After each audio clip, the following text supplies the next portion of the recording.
How's it going? It's Eric Dick here from iStack Training. This is going to be one of the best webinars we've ever done. I'm super excited about it. We have obviously Maxwell Finn, Depeche Mandalia, Ernest Epps. I'm sure you are all aware of these guys. I think probably most of the people on this webinar know these guys from the value that they give in the community.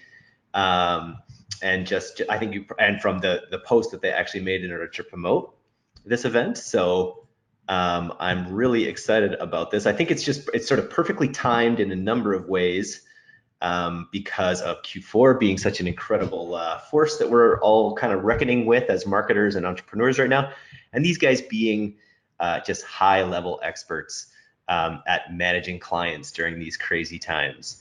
So if you want to just give me yeah, Raju says hi there. Hey Raju, how you doing? Anyone else, if everyone else here, I'd love to know a little bit about where you're from.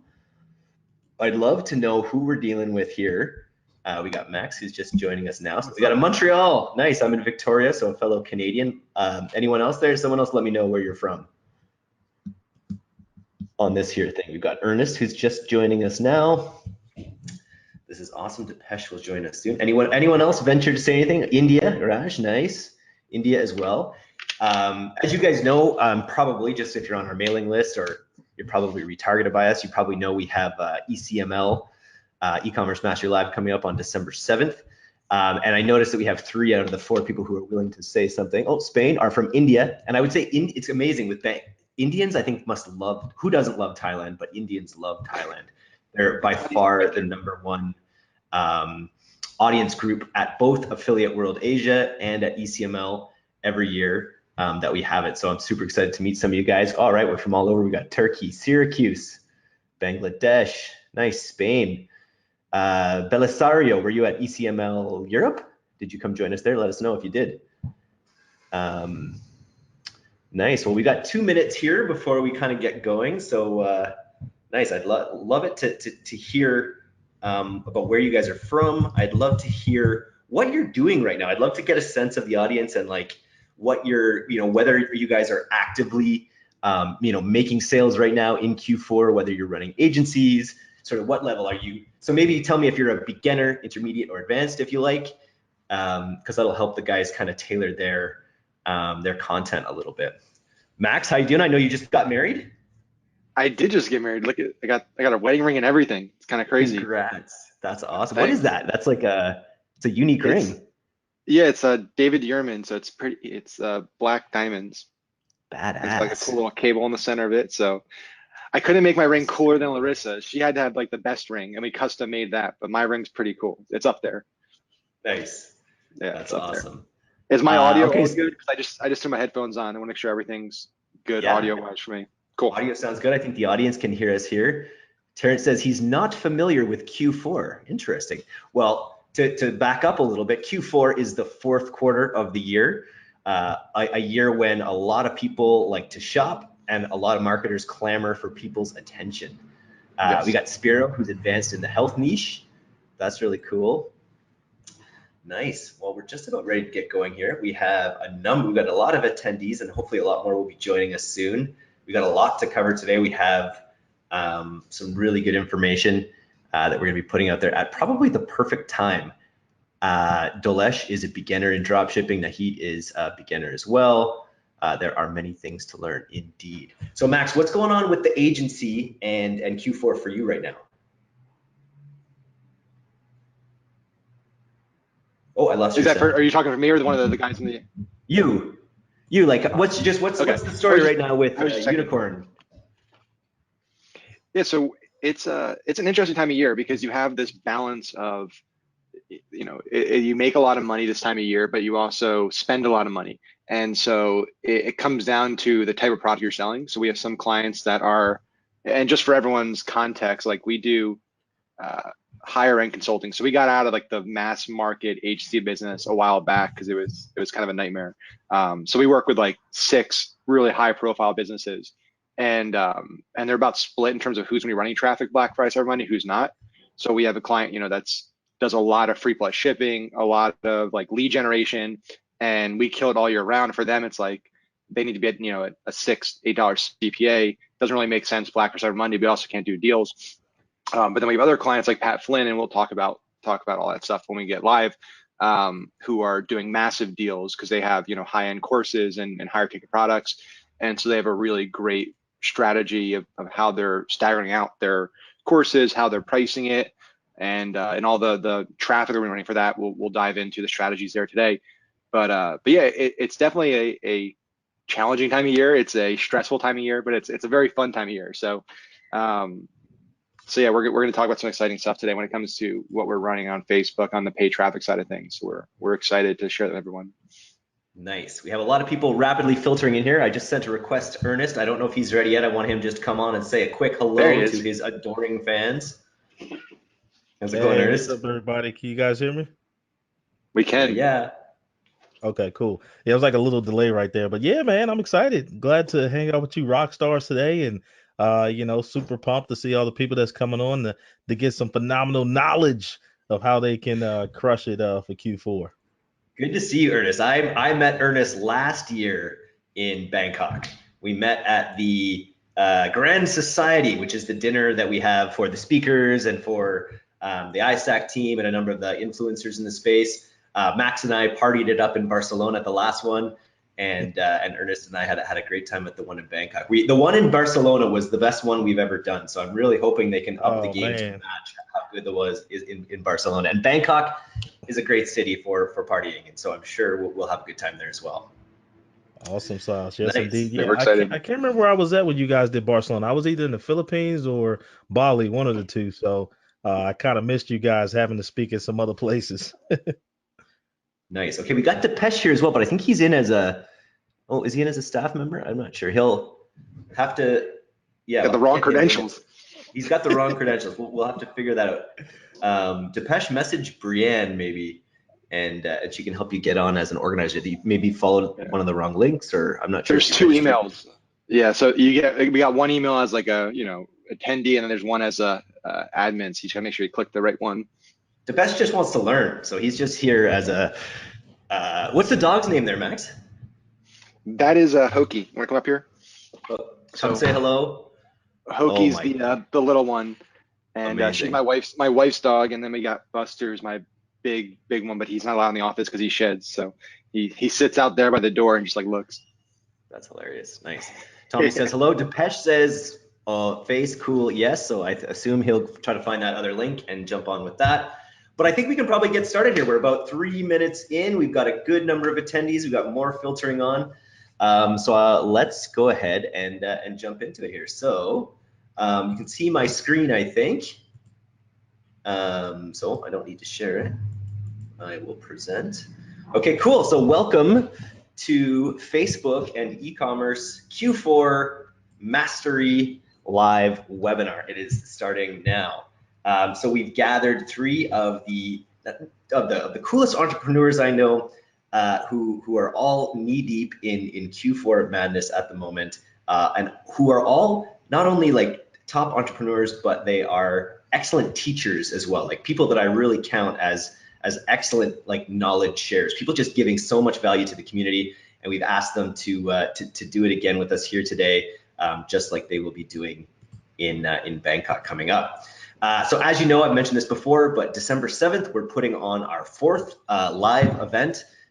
December 7th, Bangkok, Thailand, in the Centara Grand, which is the building that the Affiliate World Asia show is in. It's a huge step up for us in terms of venue.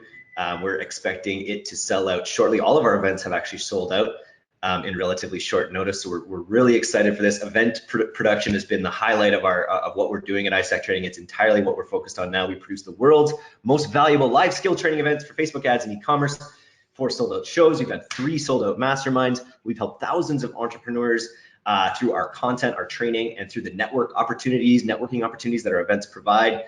And we've got some more exciting things to announce coming up at the end of the webinar. So what is this webinar about? So this webinar is about proven tactics that real 7- and 8-figure entrepreneurs are using right now to scale themselves and their clients in Q4. So I hazard to guess the actual amount of sort of Facebook ad or Google ads or just e-commerce revenue that is going to be produced just by these 3 speakers we have in the next 6 weeks. But it's going to be quite a lot, I'm sure. 6 or 7 figures is not an exaggeration. So what are you going to learn about on this webinar in particularly? So you will learn the hottest Facebook ad types. Max is going to be walking us through a little bit about the ad units that he's having the most success with right now. He's going to be talking a lot about list building strategies, which is something that is super, super important for e-commerce entrepreneurs. Sort of like the invisible architecture that really goes into successful stores. You need to be able to build lists and be able to remarket to people. He's going to be talking about that a little bit. While you're list building, you want to be building hype, figuring out how to build hype so that when the Black Friday sales hit, you have a group of people waiting to make purchases. I like this too. It's what to do the day after Black Friday. It's something, it's sort of like this big build up, and then what do you do to capitalize on the hype and the momentum that you have after Black Friday, even though those periods have ended, so that you can have a really strong holiday season with your store all the way through. We're going to be talking about the best funnel strategies and just simply how to craft killer holiday offers, which I think is a super, super important topic. Very, very interesting as well. What makes this webinar unique? I alluded to a little bit before, but not only are these guys incredible heavy hitters when it comes to everyday in the trenches e-commerce and Facebook ads, helping clients building businesses themselves, running huge amounts of spend through different social media platforms, producing amazing results. They're also guys who just give so much back to the community and connect with people on such a great level. Ernest, I love bringing up your your video, your video that you did at Affiliate World that's now up over 300,000 views, which is just incredible. Even I think our podcast that you and I did, I think has like 15,000 views or something like that. It's all organic. I think the organic following, the amount of people that you probably helped with that following is probably astronomical. So I give you a lot of credit for that, and that's one of the main reasons that we have you speaking at ECML and on this webinar. So if you stick around to the end of this webinar, we're going to be doing just a bit of a live Q&A. So we'll take some of the top most interesting questions, and you'll get to ask them sort of one-on-one what your questions are. This is consulting that they could easily and do easily charge thousands of dollars for, and you're going to get it just by sticking around to the end of this webinar. And you're also going to get something that I like to call FOMO first aid. My job as someone who puts on these like incredible live events all around the world is my job, and I'm sorry to say this, but my job is basically to create FOMO. I'm a FOMO producing machine. That's what I try to do. We try to line up the best possible speakers in the best possible locations with the best possible content, create the best possible environment for incredible networking and personal growth and career growth, all of these things. So we have something as FOMO first aid. We're going to make some changes to what we offer to make it radically more accessible to our live events for those who just can't make it to Bangkok. We know that's a barrier for people, so we've got some things to help you with that. So that is pretty much it. Why don't we hand it over to Max, and he can kind of take over. I'll get rid of my screen here. Beautiful. Nice. Oh, Depesh is here. Let's just give a first warm welcome to Depesh Mandalia. There he is. Depesh and I met in person finally in Barcelona. I just get to meet all these great people in all these great places. It's a dream come true. It's nice to be on a webinar with you, Depesh. How are you doing? I'm good, thank you. It's awesome to be here, and looking forward to hearing from Ernest and Max as well. That's why you logged in as a student. That's why I'm here as a student, absolutely. Very cool. Just quickly, we have one more question here. We'll just get to it. Q4 again is the fourth quarter of the year. The fourth quarter of the year when advertising budgets, where a lot of businesses are spending their advertising budgets, there's massive competition, but there's also a massive amount of people that want to make purchases online for their friends and family for the holidays, take advantage of Black Friday deals. Sort of like the consumerist Super Bowl is what Q4 is. It's a 4 months or a 3 month Super Bowl. So let's just jump into it. Max, why don't you start us off a little bit with what you're bringing to the table? Sure. So today's going to be fun because we get to hear from, usually on webinars you hear from one person, they're sharing for 90 minutes and it gets pretty boring and stale, but tonight you get to hear from 3 people, which is awesome, and 3 experts who are bringing a lot of different strategies to the table. So that's huge. I'm excited for that, just to get diversified approaches, because everyone has different approaches to running their traffic. Everyone has different approaches to scaling, handling customers, all that good stuff. But today, I really want to talk about a few things. And the first really is, we're going into a period of the year where there is so much competition, where everybody throughout, you have all these businesses that throughout 3/4 of the year, they don't really advertise, and they kind of hear about Q4 and they hear people making money and they say, I gotta get on this. And the problem is, those business owners don't really know what they're doing. And that's good during the rest of the year, but it's kind of dangerous during Q4 because you have all this money being dumped into Facebook. You don't really have any additional ad inventory. And we kind of look at economics 101, where you have no more supply of something and an increase in demand. The only thing that can happen is price needs to go up to balance those two out, because Facebook can't sell more inventory than it has. So that's what's happening right now. We're going to a period of the year where people are spending more, they're buying gifts, they're looking to shop, but everyone wants those eyeballs. So we're going to talk about some ad types that you can be running to stand out, creatives that you can be using to stand out, how we can pattern interrupt, because that's huge. You're going to have lots and lots of people in your industry that are trying to get the same eyeballs, the same credit cards. Everyone wants them to take their wallet out and spend money. So talk about that. Talk about how to build anticipation. So how to build excitement, how to build data, what to do with that data. And if we have time, we'll talk about what to do after Black Friday, Cyber Monday. And that's an area that I get most excited about because it's an area most people don't play in. Most people play in that first touch point. Hey, I need to get somebody to buy something, take the credit card out, and they leave it at that. And then nothing happens after the purchase. And that's crazy because that's probably the easiest time to make money. That's where you make a lot of your money. And that's where a lot of people aren't operating. So there's less competition. So that's what we're going to talk about, Eric. And I can't see, so in the chat, I can't see any like questions or anything coming in. I can just see from moderators. Actually, now I can see questions. So if you see anything in the chat, though, just let me know, Eric or whoever. Just if there's questions that require me to stop, because I'm gonna try to go through this fast. I know we only have a little bit of time. Want to be respectful of that. So let's start with, I'm gonna share my screen. I didn't put together any slides or anything, but I'll just share some of the ads we're running so you guys can get some visuals behind it, and so you don't just look at my face the entire time, which nobody wants to do that. Let's see. I don't know, Eric, if you can, you probably have to give me transition over to give me Sure. give me a screen share.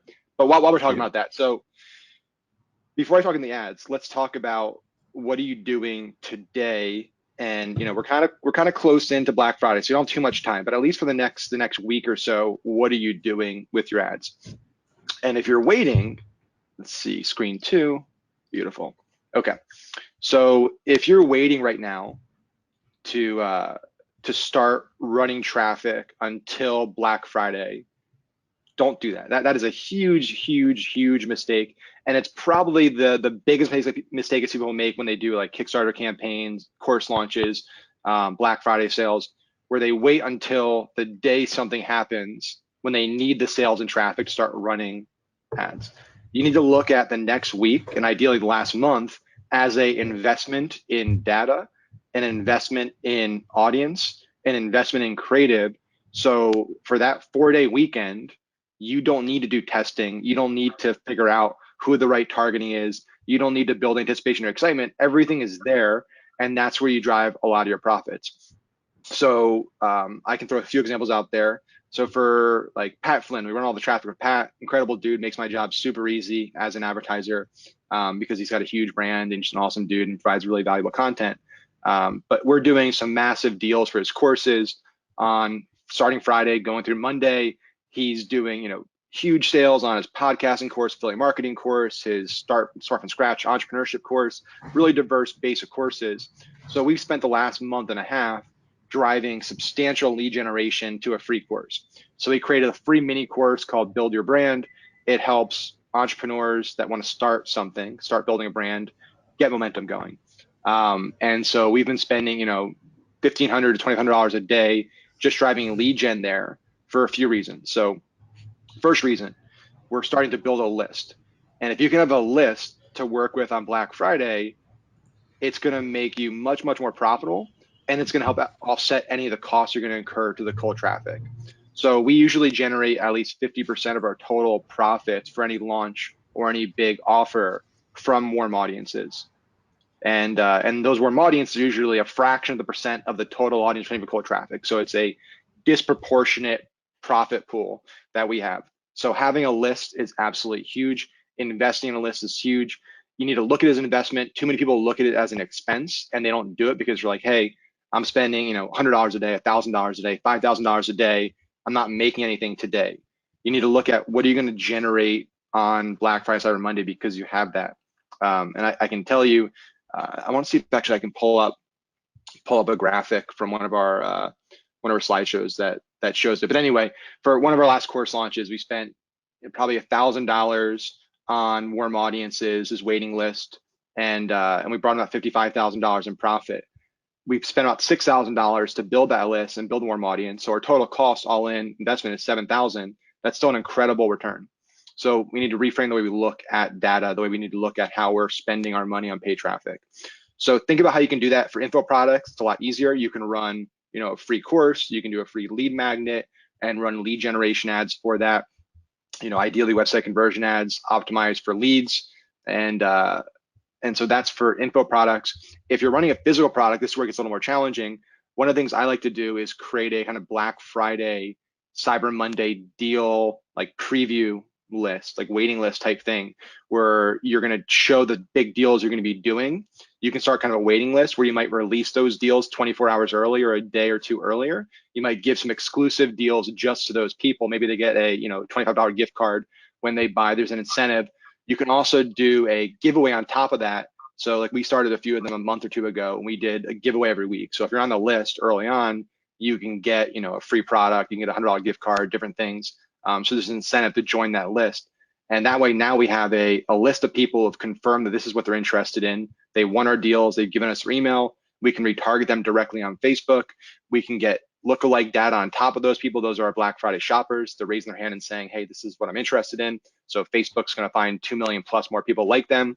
So it gives us a really strong starting point on Black Friday, Cyber Monday. So just to recap, for info products, course businesses, anything like that, put together a quick little free course, put together a quick little lead magnet, start driving some lead generation for it for the next week leading up to Black Friday, Cyber Monday. And now you have a really good pool of people to retarget with your core offers, with the deals you're doing. And you also have a great audience to use for lookalike building on top of that. So that's something for lead generation. And what's crazy is Amazon's doing this right now. It's brilliant. Amazon modeled their holiday shopping list off of Toys R Us's old catalog. So they sent out like a duplicate of Toys R Us's catalog, but it's Amazon obviously, to tens of millions of parents. And it was aimed at kids. So the magazine's made look fun. It's got all kinds of toys on it, and has, you can scan everything. So now kids are reading through it, telling their parents, hey, I want this, this, and this. It's got the dates on it, when it's going, when they have the big deals, when they have the big prices. So it's something that if Amazon's doing it, we should probably be doing it as well, right? They're building excitement, anticipation, previewing their deals, getting people to buy in and get excitement, tell them that this is what they want. That's a great place to be. So, and Eric, we can do Q&A at the end on this stuff, because I want to make sure I get through everything. So if you guys have questions about any of that, just hold it till the end, and I can answer anything on kind of list building. We're going to do this quick, obviously. Now for the actual day of, so when you start your deals, in regards to deals, I'm sure Ernst and Depeche might be talking about some deal structure and offer creation. You guys talking about that, but it is important to have a really good framework there of what your deals are going to be. Have all that planned, like ideally today. You know exactly whatever deal is going to be, whatever discount's going to be. We like to do tiered discounts, so we like to incentivize higher spend. So we'll have $50, $100, $200, $300, $500, and we'll have tiered discounts based on how much you're spending. We'll also do kind of buy one, get ones. So if you spend a certain amount of money, you might get a gift card that's valid for the next 60 days. So it encourages return business. It also makes it so if I'm buying a gift for somebody, I also get something. People feel like they're getting more value out of it.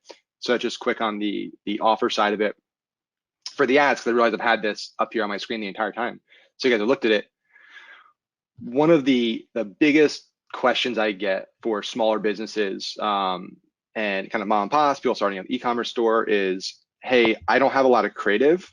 How can I stand out, right? So everyone's throwing their best stuff at the wall right now, Black Friday, Cyber Monday. I'm competing against Purple and Squatty Potty and Warby Parker and Amazon and Target and these companies that have massive budgets, super creative people.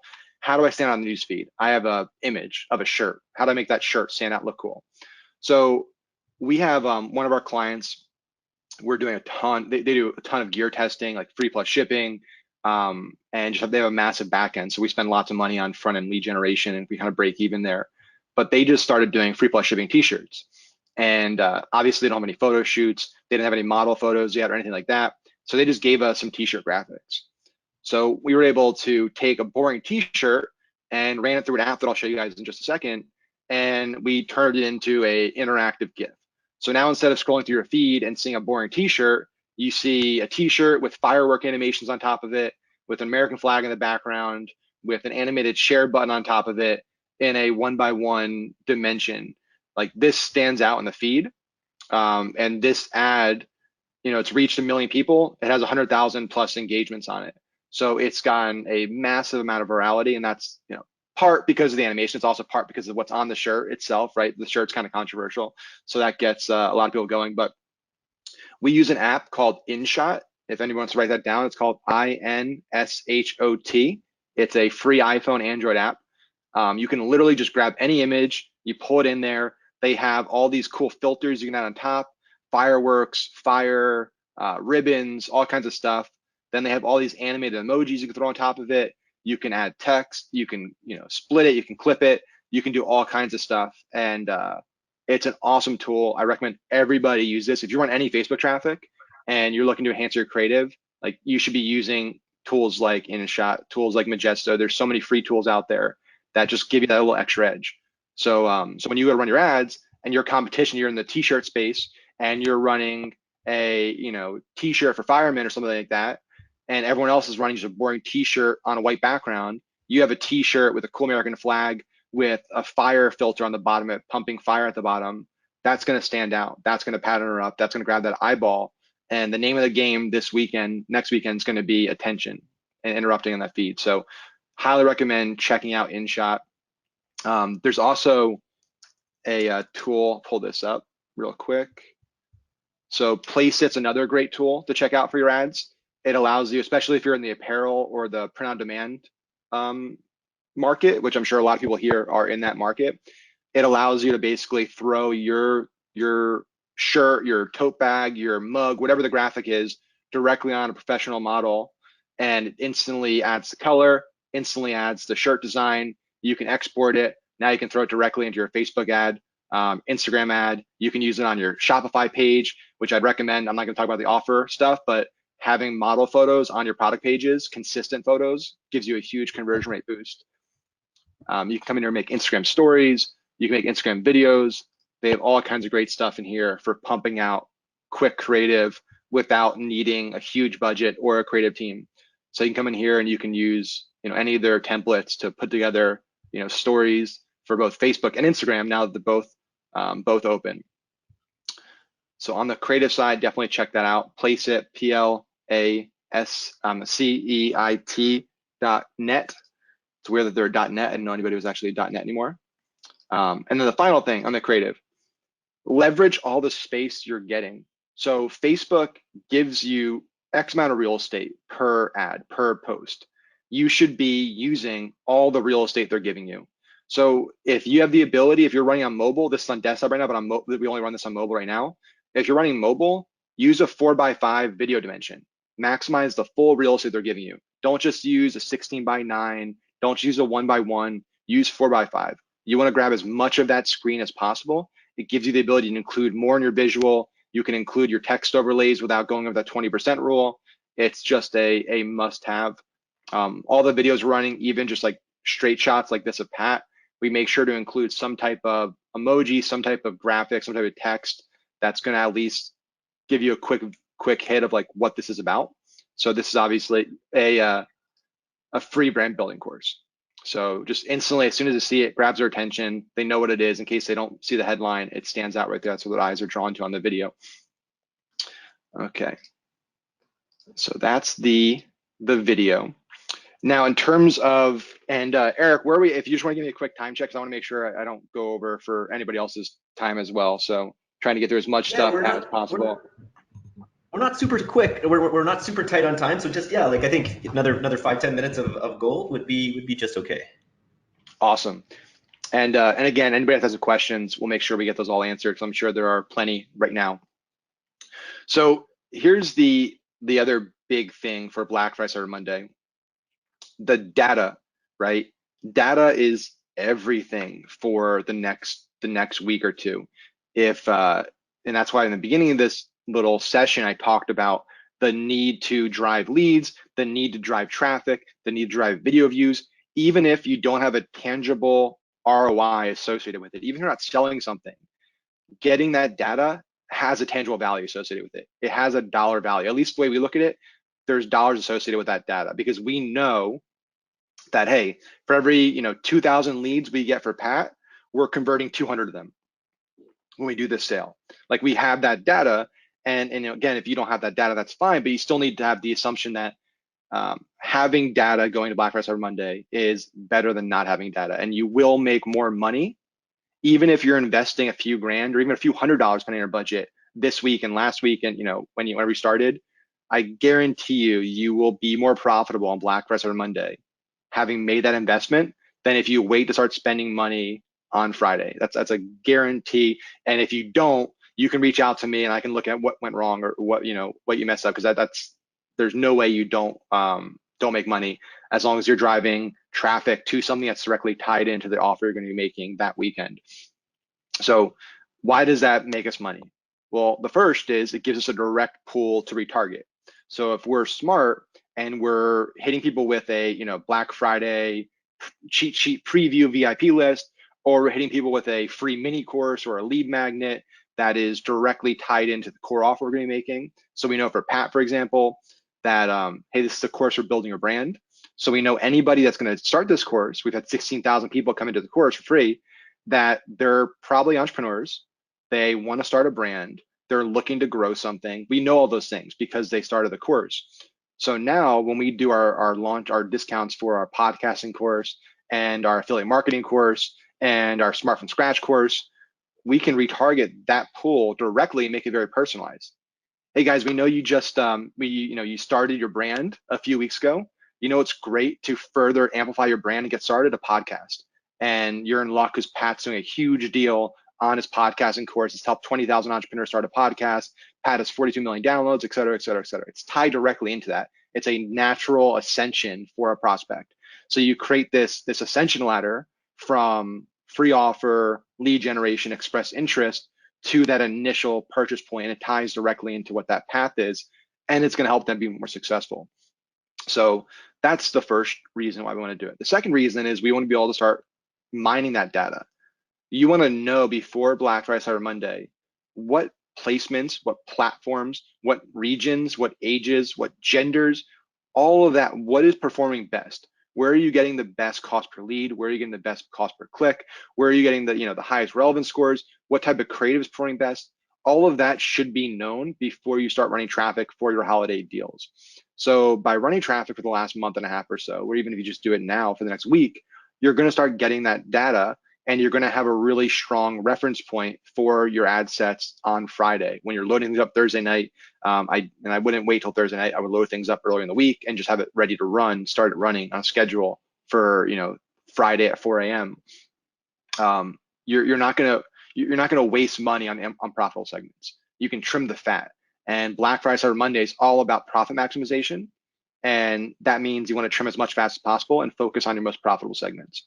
So you have your custom audiences where people are like, hey, I'm interested, I've already gotten into your ecosystem. And then you have your cold audiences, but your cold audiences are going to be trimmed because they're going to be based on the data you've collected from your warm audiences.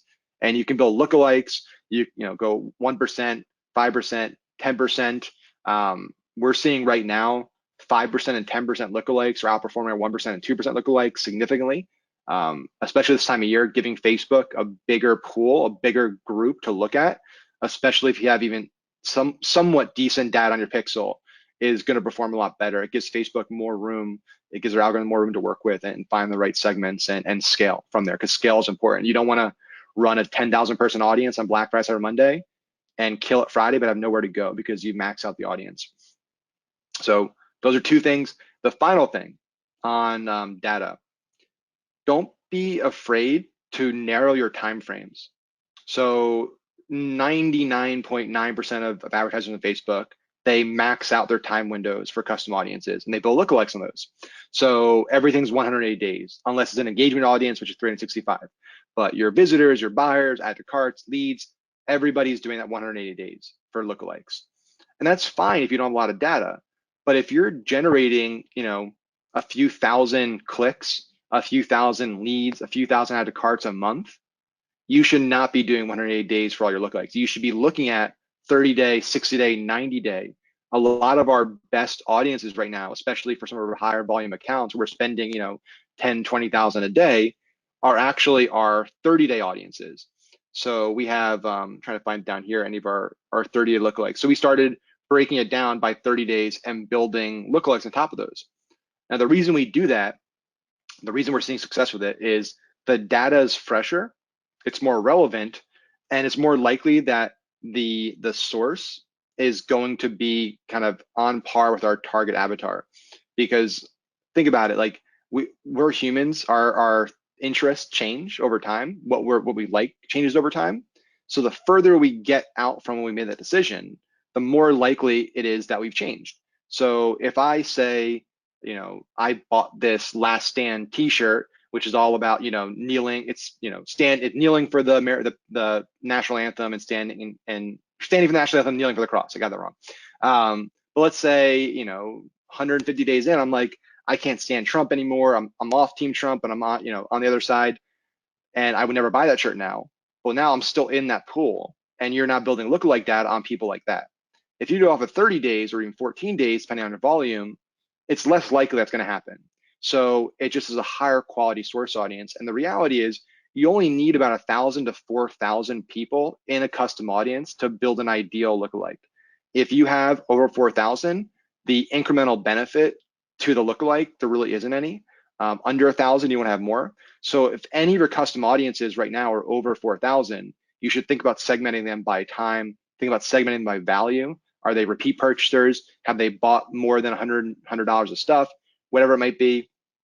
And also, are they deal seekers? Have they taken deals? Have they taken discounts?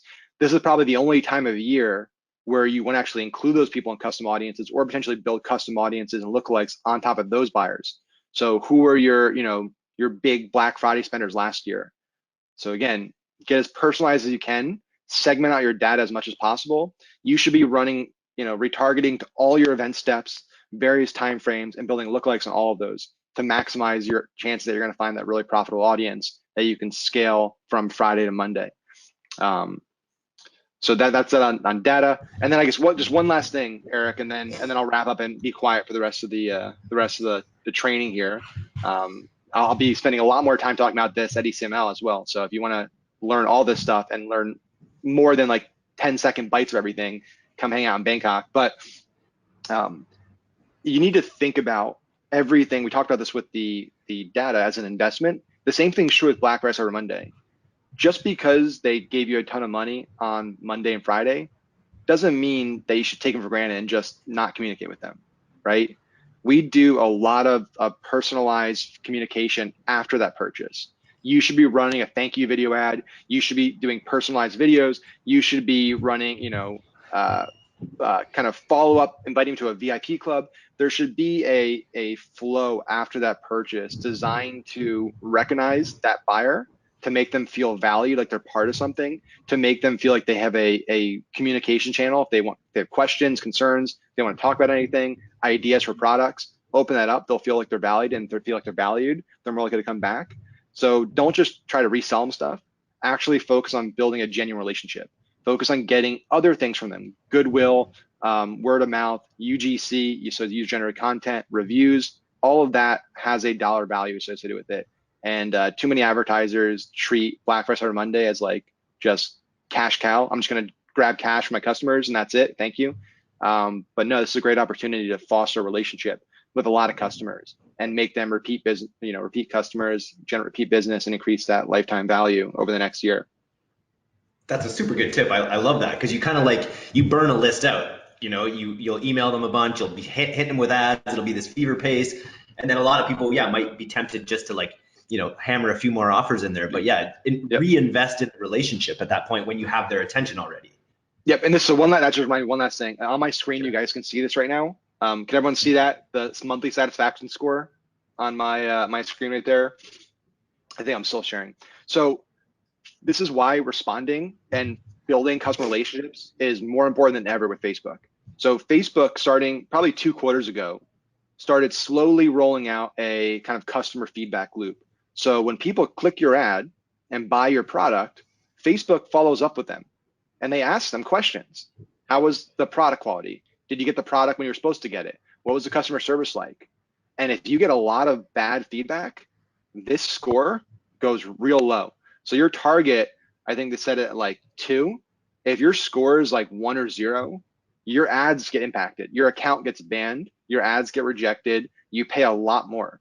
So we've seen a direct correlation with our performance and this graph.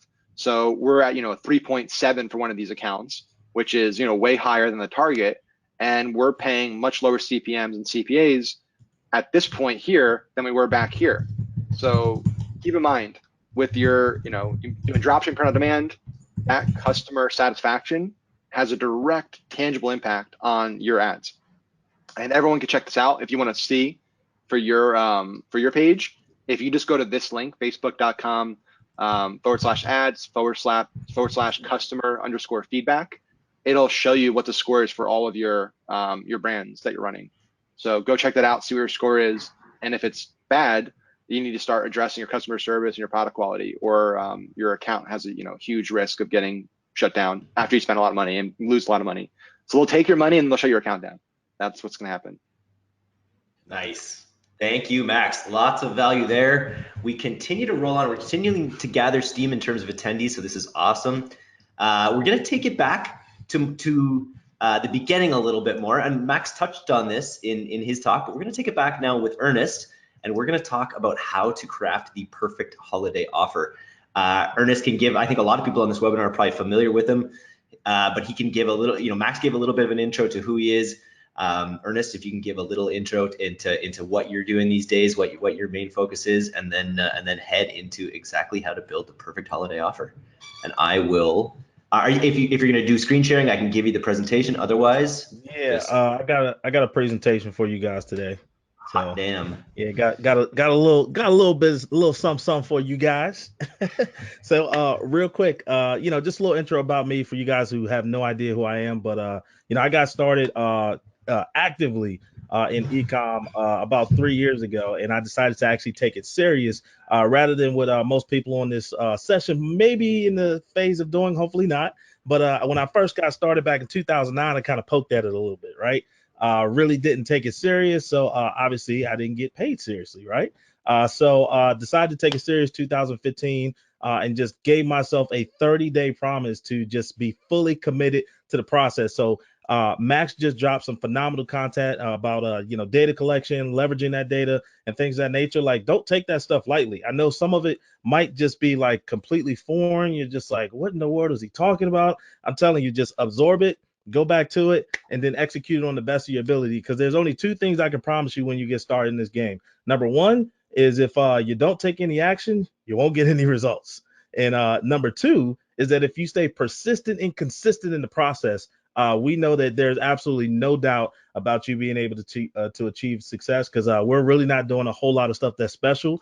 We just stay consistent and persistent in the game in terms of making stuff happen. So yeah, I look forward to letting it rip with you guys. So I'm gonna click on a little share my screen here. Can you guys see my screen? Can I get like a 1 in the chat box if that's a yes? Let's see. Let me actually pull up the chat box, see if you guys can get some feedback. Can you guys see? See ones in the chat box? We good, Eric?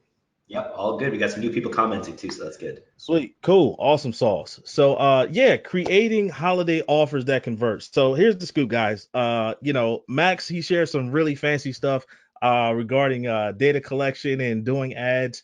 We got Deebish coming on. He's going to be coming on, talking about some phenomenal stuff regarding some ad stuff. But here's the thing, like me, I'm not the sharpest person out here, right? I don't know all the fancy, crazy, amazing stuff that these guys do. in terms of ads. Obviously, I got a little magic and stuff that I work over in Google land. But guys, like this was the thing for me when I first got started that I focused and honed in on, and it was my greatest asset, which was just creating offers for an existing audience that was actively looking for products and stuff on the internet, and being better than my competition with those offers. So what do I mean by that, right?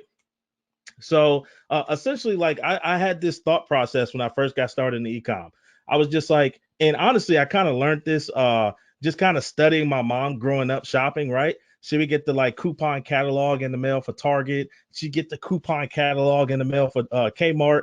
And ultimately, who kind of won the business, right? And this is where I get into the offer, right? So there's tons of products, there's tons of places to get these products on the internet, right? They're like, don't think that you're selling something special, especially if you're in the world of drop shipping. And in most cases, hopefully you've already started doing research and you know who your competitors are. And we'll get to a little bit of that here shortly. But there's a lot of people selling the same exact stuff as you in most cases, right? We know we can get the same product at Target as we can most likely get from Kmart, right? But let's say, for example, you're looking at a TV stand, right? TV stand, $600. Target's got it listed there. And looks great, packaging's awesome. They got a really cool brand that they have, and you're like, man, I really like this, but you know what? I want to go over to Kmart because I got a coupon booklet from them too, and I want to see what they're doing. So you go to Kmart, and Kmart's like, you know what? There's a 10% off coupon today. You get a free set of polish or free polish spray to go with your TV stand, so you can always make sure that it's fresh. Plus, we'll deliver it to your house for you at no additional cost. Who you going to buy from, right? Same exact product over at Target as there is at Kmart, but as you can see with the parking lot at Kmart, not a whole lot of activity going on over there, right? But they got the same brand, same product. At the end of the day, you're probably going to give your money to Kmart because they just have a way better offer, right? And that's the thought process I want you guys to kind of have in terms of like putting together really unique offers on your sites, right? So here's the thing. If you're somebody that's brand new, like I heard a few people when we first got started, you're like, what is Q4? Right? You're like, I don't even know what Q4 is. What am I doing here? No, but listen, guys, if you're just getting started, you're a beginner, you just launched your store, or you're not even converting yet, we need you to have singleness of focus. Okay. That's number one priority, right? You got to focus, right? Don't necessarily look at like all this other crazy stuff you can be doing. You need to focus.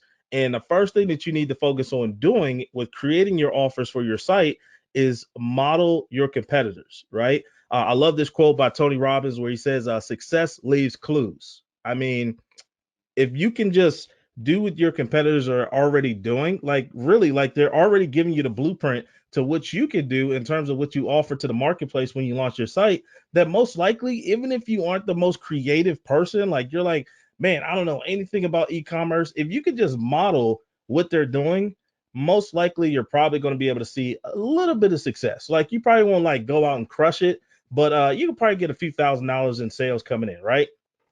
And again, I'm sharing with you guys exactly what I do when I help people launch their stores, and when I launch, any of my stores, like especially for ecom, you don't have to know anything about the products when you launch a business. You just got to make sure you can get somebody to buy from you, right? So what we're going to do is we're going to find our top 3 competitors in the niche that we're in, and we're going to model their offers, right? Now, if you're unfamiliar with doing like competitive research or a competitive analysis of your competitors, there's some really amazing tools that can do a little bit of heavy lifting for you. One of them is referred to as SimilarWeb, where they will actually show you other websites that are similar to your site or similar to your other competitor sites, and give you a list of people that most likely are achieving a little bit of success in the industry. And you can make a list of those people and then check those guys out. Another tool is called SEM Rush. Another one is called SpyFu. That's mainly geared towards like advertising campaigns and stuff. So I'm gonna leave that one alone. But I did want to drop it for you guys. In case you guys are like fumbling around trying to figure out like where to get some of these really amazing resources that could point you in the direction of what to model in terms of creating your offers, right? So let's just take a look at some live examples real quick, okay? So let me see here. All right, we got Google, we got Amazon pulled up here.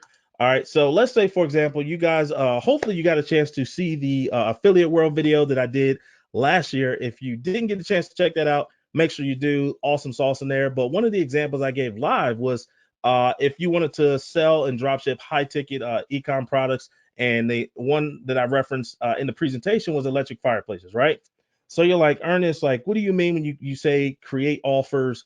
What the heck are you talking about? And essentially, like, an offer is an incentive, a promotion, something that you package in order to, encourage people to do business with you, right?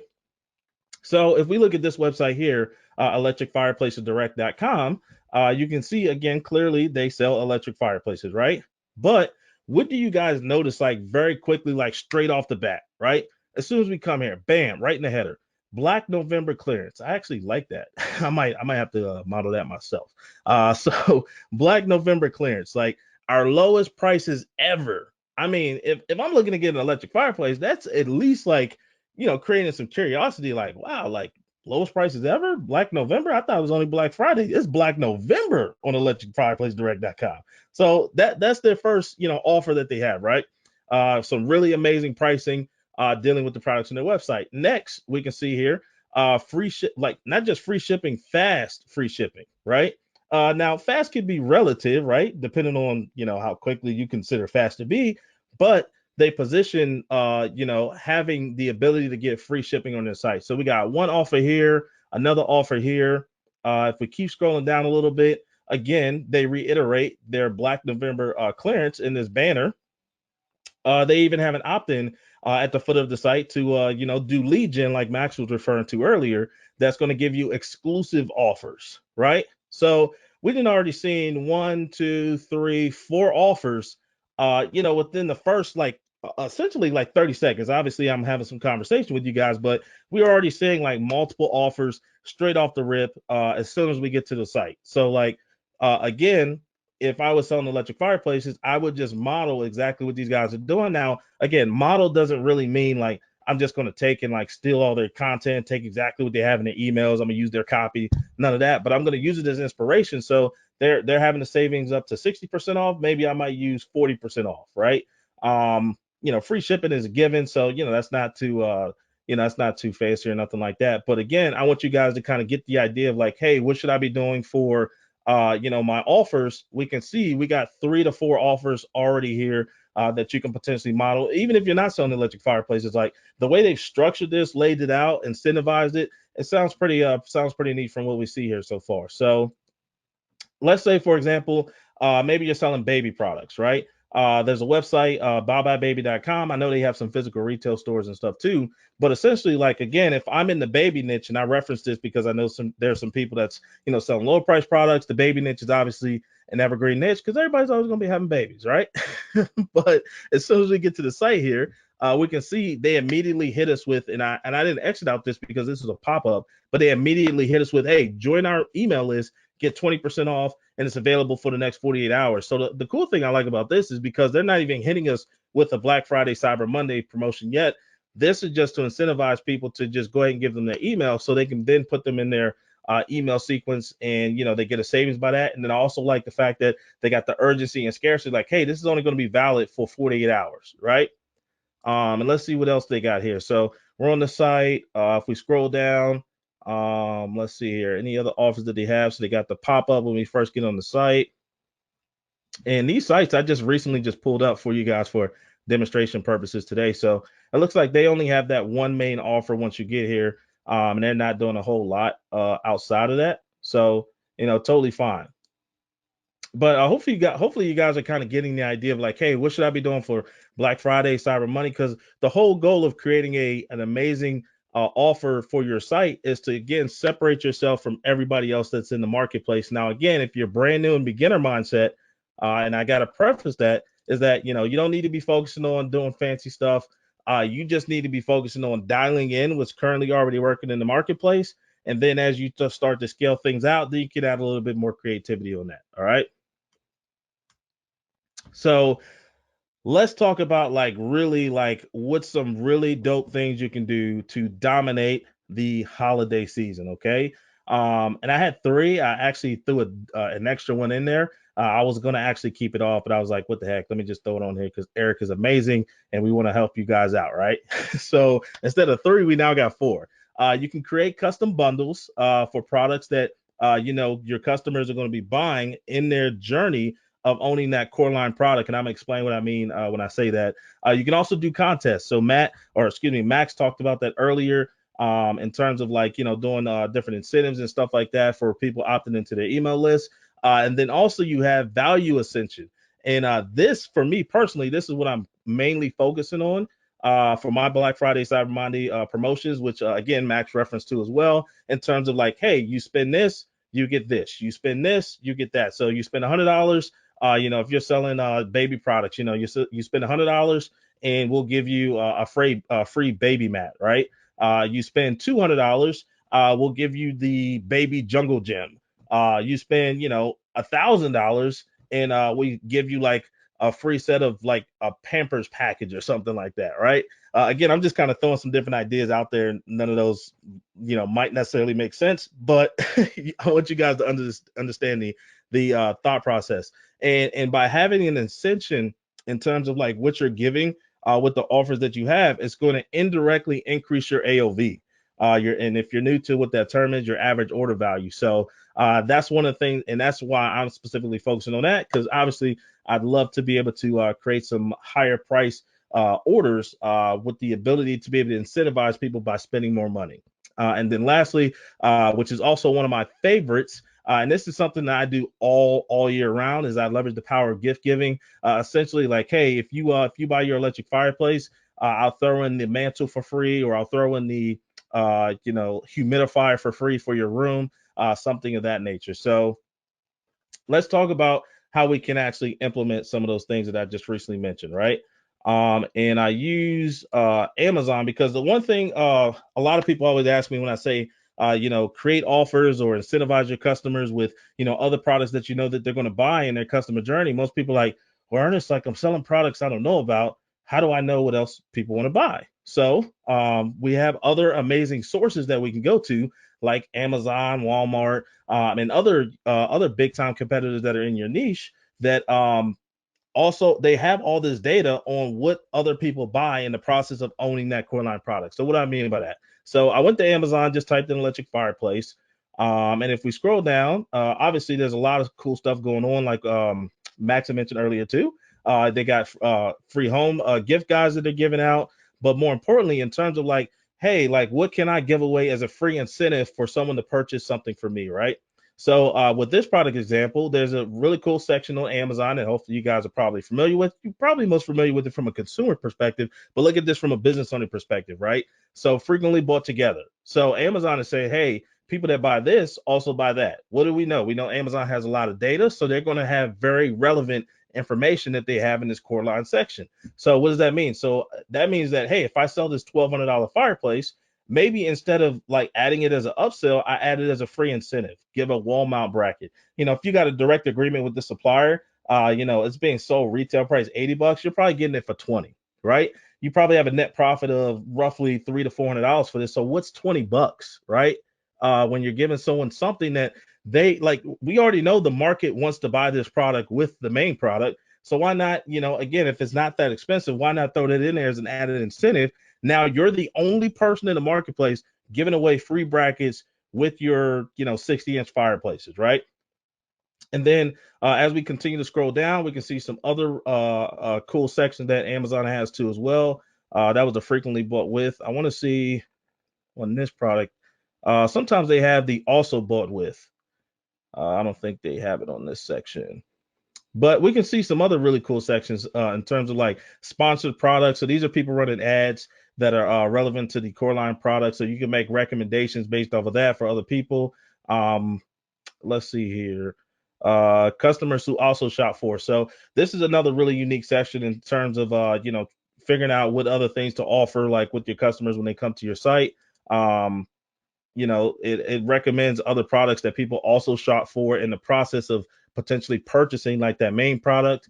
These items down here are a little bit more expensive. Typically what I'm looking for in these sections is what are some other products that aren't really that expensive in terms of $80 or less that I could bundle in with a $1,700 product, right? Because again, if you're shopping on the internet, because everybody knows that people are price shopping, everybody knows people are going to different places to do research in terms of making that buying decision. And if you're looking at buying this a Monty 60-inch fireplace, and I'm the only person in the marketplace that's incentivizing you to get it with the mantle, you get the free wall mount, and you get the bracket to go with it. It's just like, well, that's a no-brainer, and it's the same price. Who you gonna shop from? You gonna shop from me, right? So Amazon's a really great place. Obviously, Walmart too as well. They got some really, they pretty much kind of have the same sections in terms of like recommending other related products. We can see again in terms of like offers. Max mentioned this, creating a deal section on your website. Here's how Walmart executes it.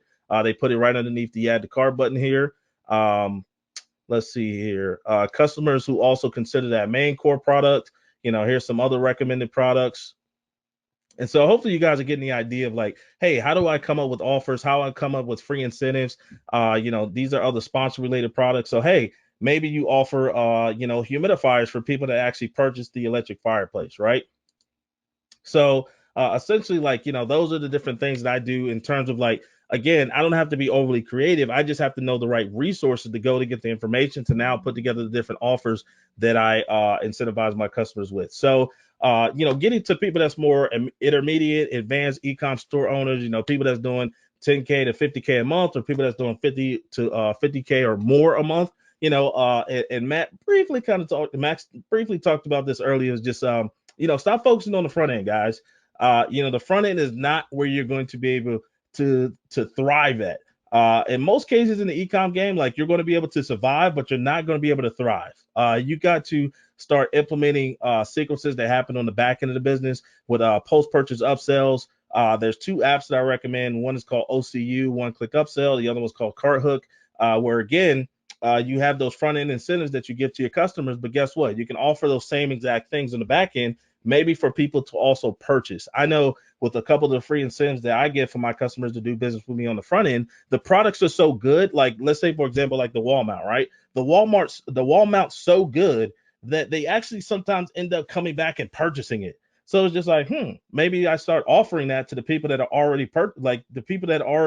buying the products that it's required to have with. Why don't I start selling that too as well? And lo and behold, those customers started buying those wall mounts in addition to, like, possibly the incentive that they get on the front end. But for the people that don't even ask to get it, they're now getting it on the back end, which is allowing me to generate additional revenue, right?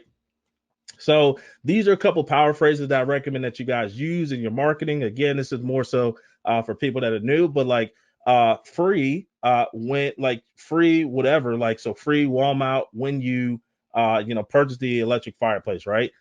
Limited time only, low stock available, holiday special. Like, a lot of people getting started, they're not used to these different, phrases and things to position in terms of like making the offer. But these are a couple different phrases that you can implement into your ad creatives, into your to your website to come up with these unique ways to deliver it to the marketplace. Because it's one thing to create an offer. The other way is how you market the offer. And as we've seen on like electricfireplacesdirect.com, on Amazon, on Walmart, you can see how they position those offers. So again, if we model a little bit of what they're doing, that's going to put us in a really good position to win.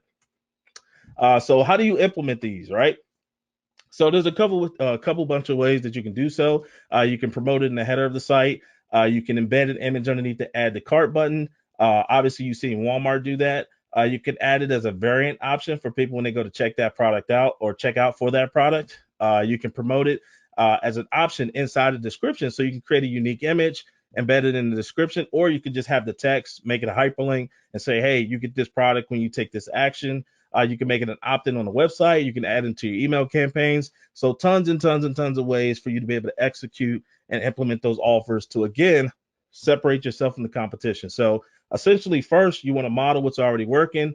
Next, you want to definitely add some creativity, because your whole process in the terms of like building out an e-com business for long-term success is you got to find a way to separate yourself from the competition. And again, by creating unique offers specifically for your audience, specifically for your niche, is the simplest and easiest way to separate yourself from the competition in the marketplace so you can dominate for long-term success. And that's my time. Boom. Nice work, Ernest. Thank you so much. I want to just remind everyone that just write the questions. If you're having questions, you can write them down on a piece of paper, but I just write them down in the form here, and we'll make sure we get to them in the Q&A that we'll do shortly after Depesh's talk, which is coming up. So Depesh joined us a little late, and so he will give us also a little intro. Again, I think probably most people on this webinar know who Depesh is. He is, again, one of the people who is providing the most value of anyone out there in his group, which I saw just reach 6,000 people, which is awesome. And that is a carefully curated 6,000, I will say, because he is very meticulous about the way he manages his group. And so if you have a chance to join it, he will definitely be one of the best people out there at providing value. Depesh, where are you now? Are you in the UK? Or are you in Alberta? I'm in London in the UK. Cold, cold London. Yeah, it's actually pretty sunny here in Victoria, but welcome. Thank you so much for joining us here today. I'll turn the forum over to you right away. Awesome. Cool. Can I get the screen share? Yep, just doing that now. Cool. Hey guys, how you doing? My mind's fried with all the kind of info from Max and Ernest. It's epic, and like you guys, I'm learning as well. This is so cool, and I'm looking forward to sharing with you guys as well. As soon as I get controls, I'll share a small deck that I put together. Actually, you've had an hour full of so much information, and I'm hoping I can just complement that a little bit as well. So I'm going to go through some of my kind of insights in terms of Facebook ads and Ecom in particular, and kind of go through some kind of key things that I'm focusing on right now, and I really want you guys to kind of get some insight on as well. Can you guys see my screen? I can't see the comments at the moment. Hopefully you can. So really right now, the key thing right now, so I run a Facebook ads agency. I do some kind of info programs. But really, Q4 for me is an exciting time. I know some of you guys get stressed out. Some of you guys are genuinely excited. I've been doing this for well over a decade. So for me, I'm just kind of rinse, repeating, adapting every year. Just there's always something going on. 10 years ago, I was doing this with paid search, and now I'm focusing just on Facebook ads. And really, the kind of mechanisms and kind of how you approach Q4, it doesn't change. There's common things that happen. So if you talk about Facebook ads and CPM going up, so the cost per 1,000 impressions, it was the same with paid search 10 years ago. People were saying, the clicks are too expensive. How do you make it work, et cetera, et cetera. But really, it's just part and parcel of the game we play. E-commerce is competitive at any time of the year. Q4 even more so. It's all gifting season. It's silly holiday sales season. But one of the key things I want to kind of focus on right now is funnels, and funnels from an ad account perspective, because for me, this is the bread and butter of a successful Facebook ads campaign for Ecom, probably for any kind of niche, but really for Ecom, which is what I'm focusing on right now. And it's how you build your audiences up and then take them through a journey. It doesn't matter if you're selling a $20 product, a $200 product, or even a $2,000 product. It all comes down to funnels. So this is a funnel I've been working on for the last kind of few months, getting it ready for Q4. And in the last 30 days alone, we've spent $180K dollars, and this is Swedish krona, for a 15x ROAS on $200 average order value. I don't know if anyone out there would love to have these metrics, but this is the kind of thing that you can get when you have a strong funnel in place. Now, a funnel isn't just getting your campaigns and your ad sets and ads in a nice order and kind of connecting all the technicalities. It also comes down to the creative journey and what kind of messaging you're actually giving out to your customers and how you build up that interest. These kind of numbers don't come about through creating an ad and putting, this is a great product you need to buy now, get them to the site and try and close a sale. This is relationship building, and that's really what I want you to focus on. Is you've got, I don't know, a week and a bit left for Black Friday. Black Friday isn't the be all and end all of Q4. You've got Black Friday weekend. You've got your kind of Christmas last delivery date coming up. Certainly from my experience, you have a lot more females buying earlier. So this is something I see year on year. By about September, October time, and into February, into early November, women are more likely to buy than men, but then the men become the kind of really late shoppers. I know I do that myself. I don't know if I'm stereotyping, I probably am, But from my perspective, I shop last minute. So I even often miss Black Friday deals because I'm like, December's here, I need to buy some gifts. So don't get hung up on Black Friday. Don't feel you have to participate if you don't have the margins. Not everyone does. This store we're working on right now, they didn't want to participate, and I'll show you what we did with that as well. But you know, the key thing is, yes, you've got Black Friday, and there's going to be a ton of people that want the best offers. Then you've got Cyber Monday and the weekend in between. But do think about the remaining weeks up until your cutoff date for the kind of last delivery and how you can drive those last minute sales as well. So let me take you through this funnel. So the way I kind of set my campaigns up is I have different layers, and I want to kind of layer through different types of people into the next funnel. So I have a cold layer of targeting, which is essentially prospecting. So this is people that don't know about my brand, my product, and I'm doing prospecting at this stage. I'm trying to attract them into my funnel. And what I love to do at this stage is actually play around with video as well as carousel and other formats. The great thing about running video at the top of the funnel is twofold. Number one, if your video is great, your copy is great, people may buy off the bat. And you can see here, we've got a ROAS of 4 on a sizable spend. And it gives us sales. But the great thing about that is it also gives you a video view retargeting audience as well. So you can target people that have viewed a percentage of your video, 25, 50, 75, and 95% of your video, and you can remarket to them as well. So we can grab people that have shown an interest in clicking the video into our website retargeting, and people that have viewed the video as well. And that's a great way of really bulking up your interest ahead of key dates like Black Friday. Now, the type of ads that I like to work at this level are collection, or now as they're called, instant experiences, because you can combine a really cool, what I like to do is like a really kind of in-depth product brand video. So something which isn't just your static image of your product and maybe just 360 panning, but something that just fits it into the lifestyle. Is something that Dollar Shave have done well, Adidas have done quite well as well. It's actually showing how people are going to experience your product, because people don't buy a shaver or a hoodie, they're buying an experience. They want it to be part of the Dollar Shave Club. That's why it's called the Dollar Shave Club.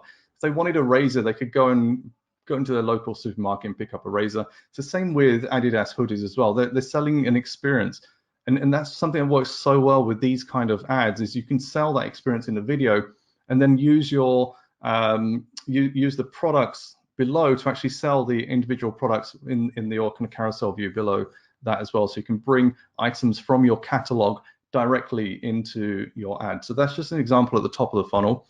And then what I have is the next level down, which I call warm, is retargeting people that have engaged with the top part of my funnel. So that's people that have viewed a video, people that have engaged with my page, my Instagram page, my Facebook page, people that have engaged with posts.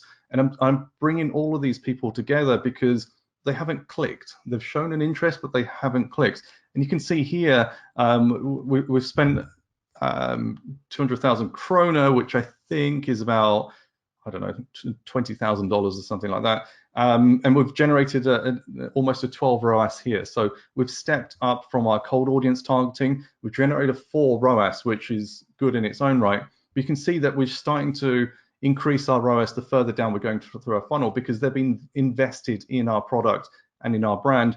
The kind of ads that work well here are now carousel. So when I've taken them through the journey, they've seen some of our videos, whether it's the instant experience or just static videos, they're now stepping through, and now we're showing them carousels to give them more of a range of our products, which are generally kind of multi-category. If you've got a single product, it could be different views of the existing product. And then we take them down into our website retargeting. So this is what I call hot, and this is literally anyone that's visited the site but not purchased. So they might have viewed a product page, might have added to cart, might have viewed the checkout, but they've not converted. And here you can see we've got a sizable sum, and actually we've got return on ad spend of 52. That's absolutely insane for any kind of a campaign, let alone e-commerce. But we're only able to do this because we're really funneling people at the top of the funnel, and that gives us our blended ROAS numbers by being able to trickle people through. And literally at this stage, it's your typical dynamic product ads, and there's not really much we do beyond that. It's making sure once they've been through this funnel, whether they've clicked or whether they've engaged and then clicked, that we're just being present. And we let Facebook do its clever thing by pulling out the products that people have viewed. and present that to people in their newsfeed. And that's the kind of way to trickle that down into that kind of the funneling system. And this is the kind of high level view. So if you want to screenshot this, you can take it away. You can ask us questions, I guess, after I finish this piece, or you can come back later as well. But what I'm generally doing is breaking up my funnel into 4 parts. Cold is prospecting, warm is people that have engaged but not clicked, hot is those that have clicked but not bought, and then there's this bottom layer of people that have actually purchased. Because, you know, as Max alluded to, there's money to be made post-purchase, and I see so many people leaving money on the table at that point, thinking that Facebook ads is all about acquisition. It's not. It's all about acquisition and reacquisition. So this is where your existing customer targeting comes from. And this is just a kind of example. This is not exactly what you need to do. But for example, 0 to 30 days after they've purchased, think about a thank you message, as Max alluded to. Think about cross sells. We had a great example where on a baby store, we had a top seller, which was a baby blanket. And we knew that if someone didn't buy the blanket, they hadn't seen it. But if they'd seen it, they would buy it. So if anyone purchased a product and it wasn't a baby blanket, we fired up a dynamic product ad of blankets and served them those ads. I think it was like 7 days after they first purchased. So we gave them time to receive the first order, and the sales of that was through the roof because we knew it was our bestseller. We knew it would complement the product they've got. So it just gives you another example. And the great thing about that is you're reacquiring an existing customer. So your CPAs are that much smaller and your profit is that much higher, because essentially you've acquired that customer once and you're reselling to them, and you can continue reselling to them. Another great example was a candle company where we realized that most people would buy again within 30 to 40 days. We ran retargeting to existing customers between 30 and 180 days of their last purchase. And again, we drove kind of insane revenue numbers because we were selling them the kind of new bestsellers, the new category items that had come in, because we knew when the buying cycle was going to kick in again. So there's different ways you can look at existing customers and lifetime value. And this is all about countering this concern that Facebook ads is becoming more expensive. It sure is. If your average order value is $20, $25, $30, it's becoming even more difficult. But if you're able to increase your average order value, or you're able to really work on your lifetime value, which is what comes up after they've made their first purchase, then you can ride all the storms that kind of hit Facebook ads and continue in profit. And this is what I really try and preach and focus on, is don't just look at that first acquisition point, focus on what's actually happening after that as well. So that's kind of just a focus on funnels. And I'm just going to go through 5 quick Black Friday, Cyber Monday hacks for you to also consider as well, and things that have worked for me in the past that I'm also focusing on right now. Number 1 is I ran a test recently where, as you can see on the left-hand side, I did a broad audience, US 18 plus. This was actually female. And what I did with this test is to test different optimized pixel events on a website conversion campaign. So for anyone that has run Facebook ads for e-commerce, you're most likely starting off with a website conversion campaign. And what I wanted to actually do was to see how expensive it was to run my ads to these different events. Because essentially what you're telling Facebook is, I want someone who's likely to purchase, and that's why you'd select the purchase event. And you might say, all right, I want people that are likely to add to cart or likely to click on my ad. And so what I did is actually add those events in. And as you can see, top to bottom, it's literally the pixel at the top of your funnel. So VC is view content and landing page views are the cheapest traffic you can go for. And right at the bottom of that list is event purchase, is the most expensive type of traffic you can go for. And in this example, I ran it, I think it was end of October, maybe start of November. And these were the CPMs I was getting from a broad audience. This was in the shoe category. So it's one of my dropship stores on shoes. And you can see the stark difference in CPM, the cost that I'm paying per 1,000 impressions. So for the purchase event, I'm paying £28. For view content, I'm paying £13. That's less than half. And my click-through rate is even higher. Now, you know, you might look at this and think, great, I'm not going to optimize for my purchase event, it's too expensive. But you also have to look at intent as well. And the balancing act right now in Q4 is, how can I get the best value traffic? It's not about the cheapest traffic. It's not even about the most expensive.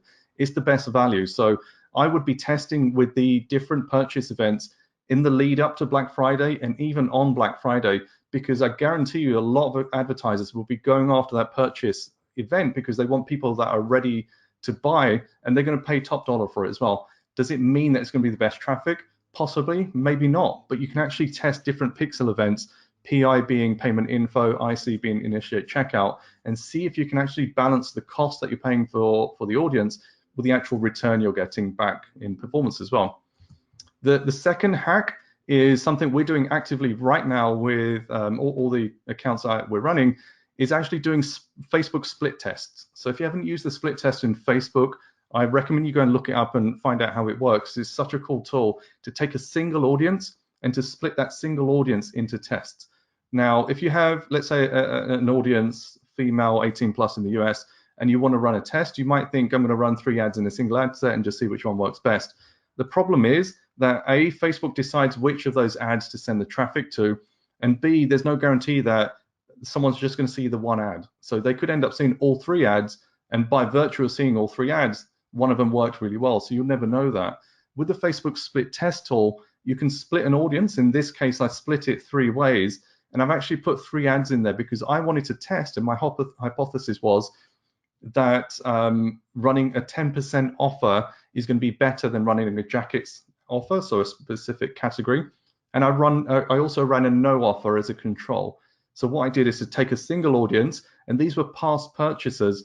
I split that audience in 3 and let Facebook take my budget and split that into 3, and then run it for a week and see what kind of results I came back with.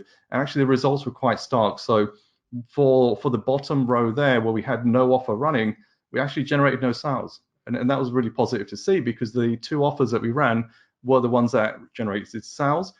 And if you look at the jackets at the top, we've got a ROAS of 23 and a cost per add to cart, which is one of the things we were looking for, of 13, whereas the 10% off site-wide offer in this particular test performed the best. And so that gives me insight as to which offer I'm going to run on Black Friday.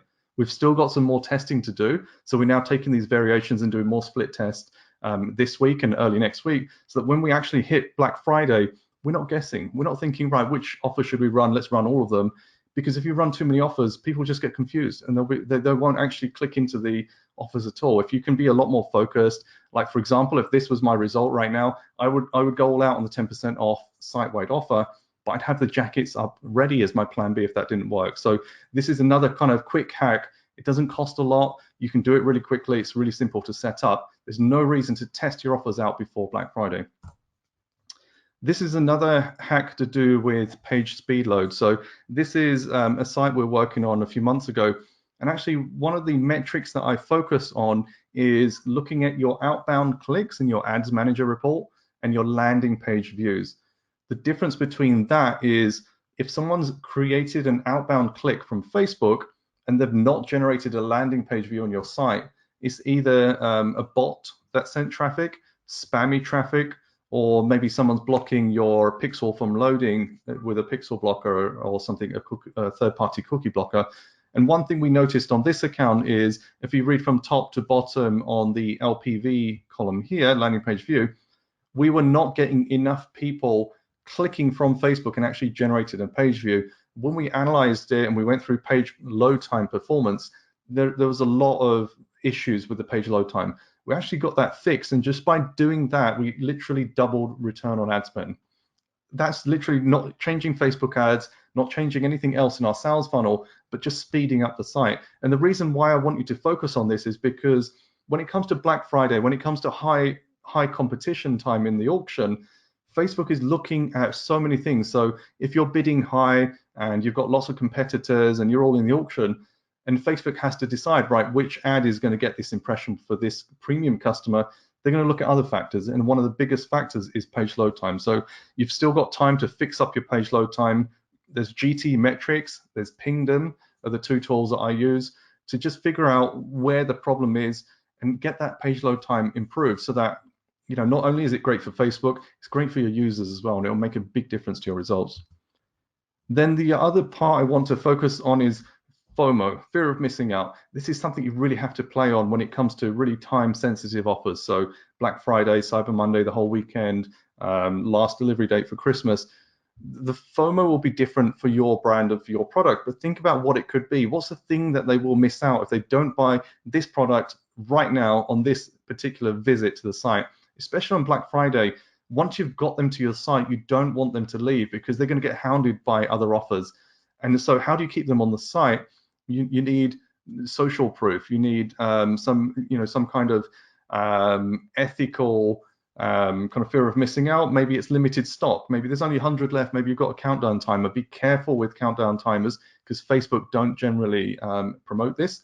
But there are different ways you can try and keep people interested, and just kind of think about, what about your product is the reason they need to buy today, and they need it. This is the Christmas gift. Is there a bundle offer? Is there something that you're giving them today with this purchase? Maybe it's free delivery.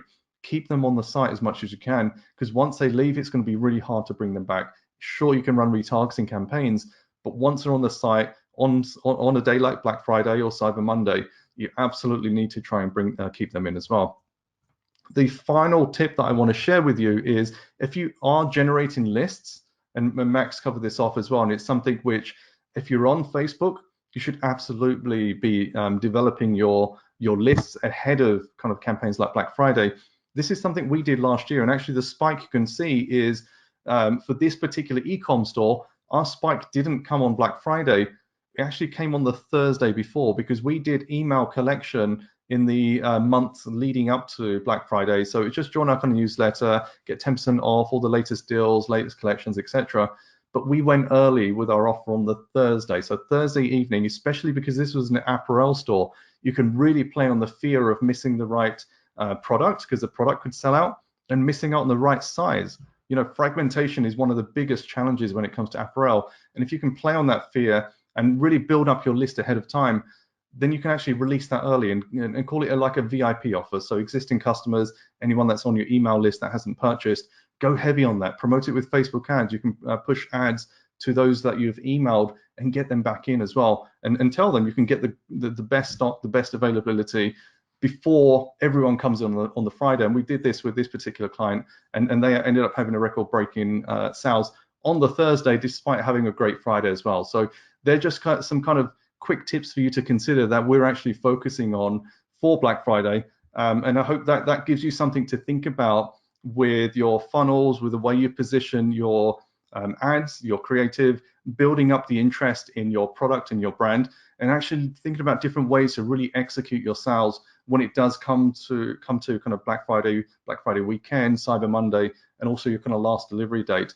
And also for a lot of people, one thing I would also just add to that is the period between Christmas and New Year is often a period where there isn't as much competition in the auction. This happens on TV as well. So actually, if you do have anything which could work kind of pre-New Year, that's also a premium point to be thinking about closing out your quarter as well. So for a lot of people, they'll just focus on their delivery date for Christmas. People will continue to buy. If you just say, it's too late to deliver for Christmas, or post-Christmas, say, here's a special offer, end of year sale, and just try and squeeze in those end of quarter sales to just give yourself a great chance to finish 2018 on a high and get yourself ready for 2019. So hopefully that's been useful. I'm going to hand it back to Eric, and I guess we'll go through any questions that you guys have as well. I guess Max and Ernest are going to rejoin us too. Fantastic. I've learned so much on this webinar.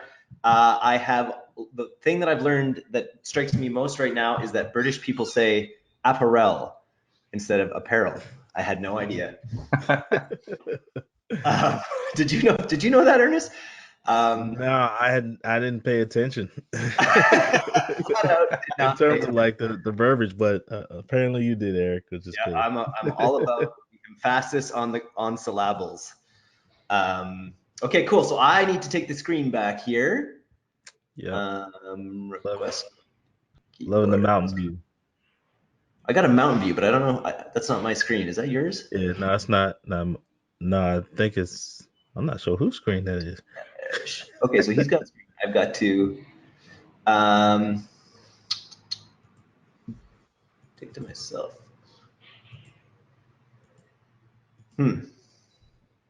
Okay, well I can't. Do you know how to give it back to me there, Depeche? I'm gonna go. Yeah, Depeche. Maybe It's click on make another attendee the presenter, possibly. Let me Yeah, see if you if I can right pass it click to you. on my name and say, I should be able to take it back. There's something, main screen. Boom. There we go. Yeah, I sent it Awesome. back to you. I Okay, don't know guys. how I got control. We together we have one. We form one brain, which is fantastic. Uh, but guys, okay, so this is just the quick. You've been on webinars before. There's usually an offer at the end of them. Today is no different, but I'm going to make it really quick. I am famous for sometimes value stacking for upwards of 45 minutes. I'm not going to value stack for 45 minutes today. You guys all know December 7th, e-commerce mastery live in Asia, Bangkok, Thailand is going to be our best show yet. We had over 400 people in Barcelona, and we will be duplicating that in Bangkok, and I can't wait. These guys are going to be there, and several other speakers that I'll just highlight a little bit right now. We got Maxwell Finn talking about user acquisition. We got Ernest Epps giving his amazing brand of e-commerce training. We've got Tim Bird giving his most recent bidding techniques and other sort of intuitions around the algorithm. We've got all the top influencers there. Easily, talks from these guys could be valued at $500 just alone. Then, of course, we've got Van Oaks. You've maybe seen the podcast with him recently. His is all about how he runs about 50K a day at 5 times ROAS using a perfected giveaway model. We've got Depeche going deep on how to break through the noise with his Facebook ads. We've got Jordan Rolben, who's the president and co-founder of DFO, Direct Focus Online, which is one of the biggest international e-commerce brands in the world. And again, these people all together, $500 value. We got Sebastian Gomez, who is a drop shipping legend, who's giving his talk on specifically how to build a brand if you're a drop shipper and how to act on it quickly. We've got Alex Brand, who built the Beard Club, on how to build incredible brand loyalty, how to build your tribe. And we've got Eric Tosco, who's built an empire on print-on-demand jewelry, talking specifically about how to raise your LTV. All of these guys have been hand-selected to provide the utmost value in Bangkok. And so you're going to get these 9 talks from these people. You're going to get the chance to network with each of these people during the breaks, during the lunch, during the Meet the Speakers happy hour. You're going to get snacks and lunch and happy hour. That's not a big deal. But easily, this kind of experience, this kind of training could be valued at $1,500. But you're also going to get the opportunity to take the plunge. Now, you're also very lucky. You get the opportunity to see me in a bathing suit, which doesn't happen often. But this was when I went to Bangkok to form iStack training. I flew out there. Met the guy who was kind of working on it and that was handing it off to me. Flew out there on more or less a whim, and it's become an amazing decision for me. Going to Bangkok has always been an amazing decision for me in a number of ways across my life. So you'll be taking the plunge if you come and join us there, which is an absolutely priceless thing. And today you're not going to pay $1,500 or even the sticker price of $625. Today, if you buy during the webinar in the next couple hours, this promo code is good, which you can use ECML save 100. You can save $100, get the ticket for very close to our early bird price, which is $525. If you go to iStack.link/BKK, iStack.link/BKK, check it out. We have just about 50 seats remaining, and we're doing dozens every day. It's funny, we've been building out these campaigns for months, and the CPAs have been good. The CPAs have been really good. But over the last couple of days, with all the chickens coming home to roost and everyone buying their last minute tickets, our CPAs are sub $10 over the past week, which is crazy for a $500 product. So it's been fun running ads for this kind of stuff. Here's the other part I teased at the end. So stick around. We got a few people dropping off now when I make the offer. It happens. But what I'd like is for you to stick around because we're going to do some questions with the experts a little bit after. But for now, we know that not everyone can make it to Bangkok. We know that not everyone can just pick up and fly halfway around the world. You should consider it. But if you can't, we just today also made a pre-buying opportunity where you can actually buy the recordings for ECML Asia. But you won't get them, of course, until after the event, until about a couple weeks after the event. But if you buy them now, you can get them for the lowest price possible for only $249. So you'll get a full 8-hour day of training built in. You'll get the access to the recordings for your lifetime. You'll have all this timeless knowledge, this incredibly timely knowledge, and you'll be able to stave off that terrible feeling of FOMO that you missed out on the event. And if you buy now, you can save $200 on that. So you can now find that option on iStack.link/BKK. You can see we've got 3 options for buying the tickets. You can enter a promo code on the tickets to save $100 to get it down to $525 for ECML.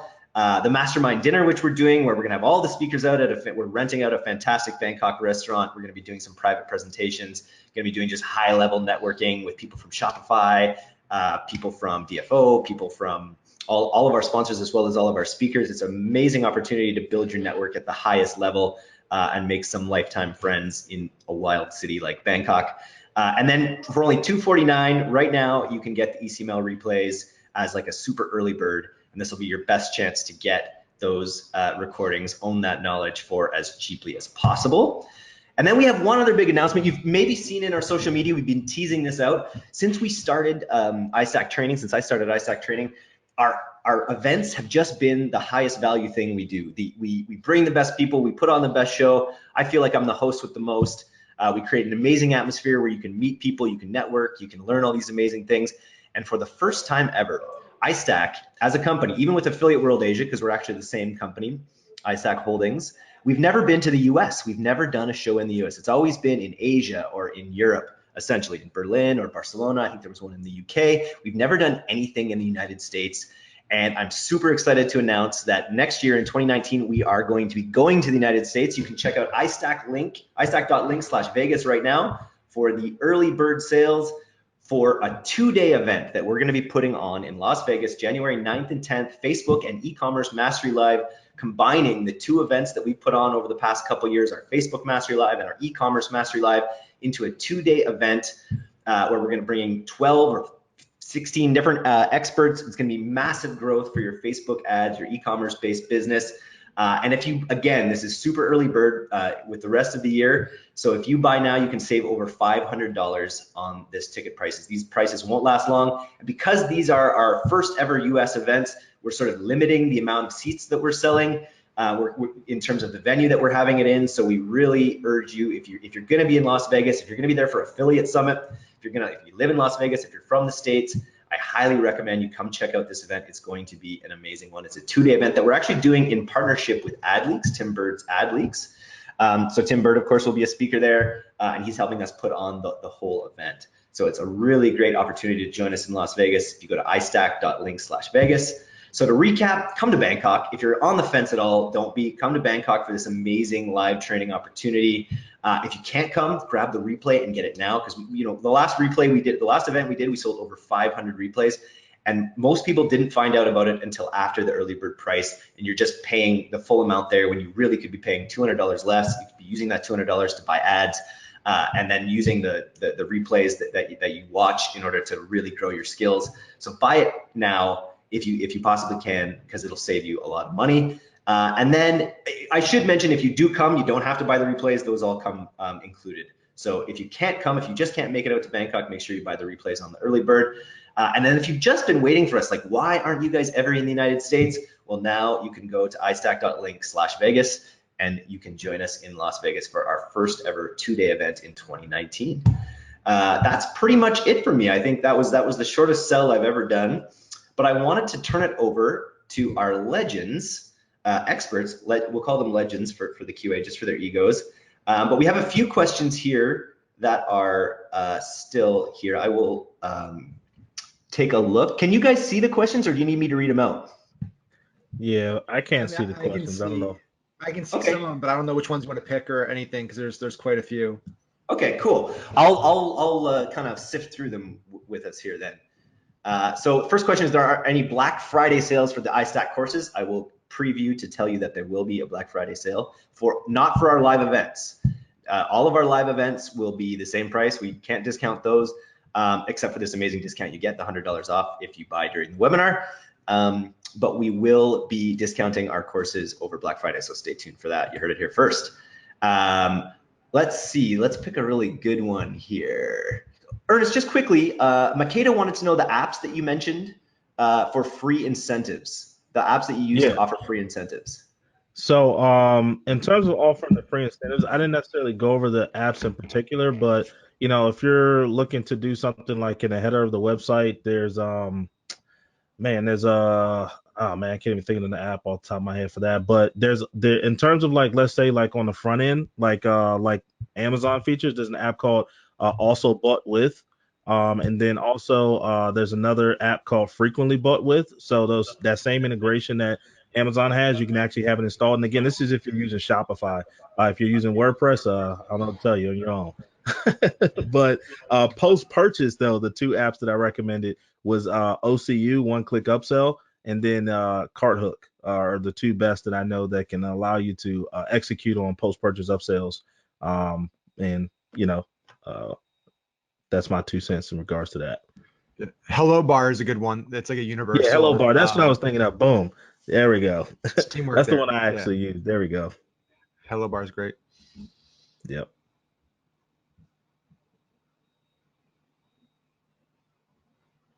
Eric, I think you put yourself on mute.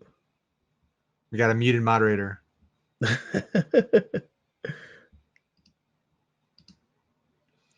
Well, while Eric's figuring out the mute scenario, a cool hack that Depeche was when he was talking about testing all the different standard events for your optimization. Obviously you're going to get cheaper clicks and CPMs for view content than purchases, but you get lower quality. So a lot of people struggle with how do I get, like, I'm not getting a lot of purchases, but I want to optimize purchases, so I'm not getting the volume. So what you can do is you can actually create a custom conversion, and you can call it like purchase F or like fake purchase, something like that. And you basically can put that in your add to cart or your higher funnel event. And when you're creating custom conversion, you can label it, like you can put that custom conversion under a bigger bucket. So you can say, hey, I want purchase F to be a purchase. So you can actually optimize for like an add to cart technically, but it's falling under the bucket of purchase. You're going to get higher. You're going to basically get more data, more volume, but you're telling Facebook to look for like higher quality down funnel users. So that's just anybody that's looking for a hack. They don't get a lot of purchases and looking for a way to like get more data, but not have to go up funnel. That's something we started testing. It's actually one of Tim Bird. Him and I just did a mastermind this weekend, and one of the things that he was talking about. So a little sneak peek. And that's a little plug too for the Vegas event. So Tim, if you guys haven't like been to a Tim Bird mastermind or done anything with him, I guarantee you, like just one session with him, you'll make your money back. It's crazy stuff. It's absolutely, yeah. Tim's things are kind of insane. It's like I've been to 3 of them now, and just the level of the quality of people that he attracts at those things and the amount that everyone gets out of them is just mind blowing there. Sorry, I had a muting issue there, but I'm back. You probably saw the panic in my face. Thank you for stepping in there, Max. I was bonking there. Okay, so this is a question more for beginners. I think we probably have a few on here who stuck around to the end. I don't know how many people who have large budgets, but a lot of the entrepreneurs here have tight budgets. Are there any advice? Is organic traffic a thing at this point? He wants any advice for organic traffic or do's and don'ts to get the best results on low budgets. This is something that comes up again and again, I'm sure, for all of you guys in your groups. Is there anything that you guys have there for people with beginner level budgets? Sure. So I can share something on lower budgets. So when I actually started my agency 18 months ago, I specifically worked with startups that had no budget. And so we had to come up with strategies to help them test fast and test lean. And actually what we did was to test as high up the funnel journey as we could by running small volume tests to find best audiences and best creatives. So I call it the graduation framework. But essentially what I do is I'm testing audiences and creatives using, for example, page post engagement or website conversions campaign objective, which is optimized for the view content. Because really what I want at that stage is the cheapest traffic I can get, but then I want to see if that cheap traffic actually turns into add to carts. That's a key thing I'm looking for. So my measure of success is my cost per add to cart as to whether that audience and ad are matching up. And so I'm not spending a lot of money, but I'm looking at how many impressions I'm getting at the ad level. Now, one of the things to realize about Facebook is Facebook need 500 impressions to tell you the relevance score. They need 500 impressions to tell you delivery insights. So that's what Facebook need, and they've got all kind of complex systems. What I've actually found is from an ad perspective, by about 1,500 impressions to 2,500 impressions, you should have a good idea of whether that ad is working or not. So when some people say, spend $50, spend $100, see if you get a sale come through, you can actually do it far cheaper at $10, $20 and get significant data back to know whether that ad is working or not. At that point, if I'm getting a good performance, then I move it to my website conversion campaign that's optimized for purchase, because I've got that hint that it's already working. And 9 times out of 10, that creative and that audience works. So it's just a fast, iterative way of testing. So if you've got a $100 budget, you can now test across 10 ad sets, as opposed to just testing kind of 1 or 2 ad sets at the kind of deeper level of optimization. So it's just one thing to think about when you're trying to fish for the best creatives and best audiences. That's great. So I can share a few things here. So yeah, the challenge with Facebook with paid traffic and small budgets is Facebook is very, very powerful, and they spent decade plus building out an advanced algorithm, but algorithms require data to work. And so data is the name of the game with Facebook specifically. That's obviously includes Instagram and all the other placements. So I like Depesh's model a lot. I think it's great to start. What we recommend is, I would rather you build out, like, let's say you want to test 20 audiences, right? And you have a $100 a day budget to start with. Instead of starting with all 20 of those and running $5 a day budgets, which I really don't recommend, I'll tell you in a second why I don't recommend that. I would rather you start with like 5 and 4x, or you're doing 20 a day at least for each one of those. You're going to get data quicker. You're going to feed Facebook more data at a quicker clip. You're going to hit certain benchmarks for their learning phase. And then you can kill things that aren't working. And so if you kill 2 of those ad sets, you turn on 2 more, and then you keep doing that. We found kind of consistently across the board, any of my students that have low budgets that are running like $5 a day ad sets, we told them, stop doing that, and, start at least 20, 25 minimum. And I would say 98% of them have seen dramatically different results just by doing that, not changing anything else, but just spending more and starting at a higher budget. Because Facebook, they see, like, and this is why so many people see their ads fall off really quickly. They're like, hey, my ad did really well the first day or two and was getting a sale or two, and then it just tanked. You're just not feeding Facebook enough data, and eventually you just start losing out in the auction. Facebook just stops, sending you the right buyers, because you're not increasing your spend, you're not spending enough, and you're not getting enough data. And so there's this cliff that happens when you're spending real low. So again, I would consolidate the spend. It's worth in the long run to spend more in a short time frame, at least 3 days, than it is to try to like spend $5 across 40 ad sets and run them all for 2 weeks, because time's also a precious resource. So that's just on the testing side. And then on the just general like point of it, I think paid traffic should be something you do once you have something is working. And I don't mean the ads, I mean like the offer, you have a brand. So there's a lot that can be done to get traction organically for a business. And this is why it's so important to build a brand, because if your business is 100% dependent on paid traffic, it's not a business.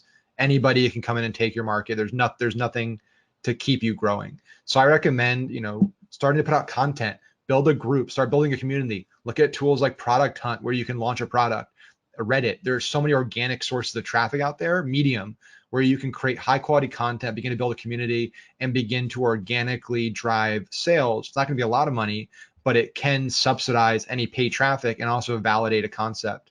So before you just jump on paid traffic, make sure you actually have the right offer, you have the right market fit, you have the right price point. There's a lot you can do before you turn on paid traffic. And when you do paid traffic, you're going to be a lot more effective. Yep. I can kind of give my 2 cents over in Google land. So me personally, I've never run a Facebook ad in my life. Actually, I boosted a post once. I don't know if that counts. But I've never run a Facebook ad. I've always played over in Google land, simply because I like the fact of the power of running shopping campaigns. And man, the stuff that I'm going to be sharing you guys at the ECML is going to be absolutely off the charts, because we can literally have Google just trigger our products based off of the queries that people put in, and like dump people into like 2 separate buckets, to where we can get very specific type of traffic, and then we can get very general traffic, and treat those people accordingly, right? But the cool thing is, like, when you're running shopping campaigns specifically, like with Google, and we'll show you guys how to set up some really cool funnels with that. Is the fact that, again, like, you're gonna get triggered based off of the search query, so you don't have to really pay for a whole lot of junk, and then you can manage your campaigns and literally tell Google, like, hey, I only want these type of people coming in based off of these type of search queries that they start to render you, right? And you manage that through negative keywords and search terms on AdWords. So again, I'll cover a lot more of that, but really, like, shopping campaigns fits anybody's type of budget. I mean, if you got a high budget, low budget, no budget, if done the right way, it's really hard to screw up shopping campaigns on Google. Even if you don't know anything about running ads, you just got to know how to turn on the right switches. And once those bad boys are on, you're ready to rock and roll. So that's my 2 cents there. Nice. You got to show up to the event or get the recordings in order to get that. We have a few people who bought the recordings. I recognize Dennis Kovacic. I think he's bought more than one of our recordings from these events. And people generally, when they buy one, they'll come back and grab another because the speakers do always bring it. Let's see here. So there's 2 people who've asked more questions, and maybe we get the rest of you guys to chime in a little bit on that period after Black Friday, Cyber Monday. Max gave a great tip about making sure that you use that time period, not always to hammer them with more offers, but to kind of build that relationship. I think that's a really great tip. Ernest or Depeche, did you guys have anything else to talk about, like, when it comes to adapting to that period after Black Friday, Cyber Monday, to keep the momentum going through the holidays? Yeah, I can chime in. Really, it's just being engaged and not always, like, looking to sell, right?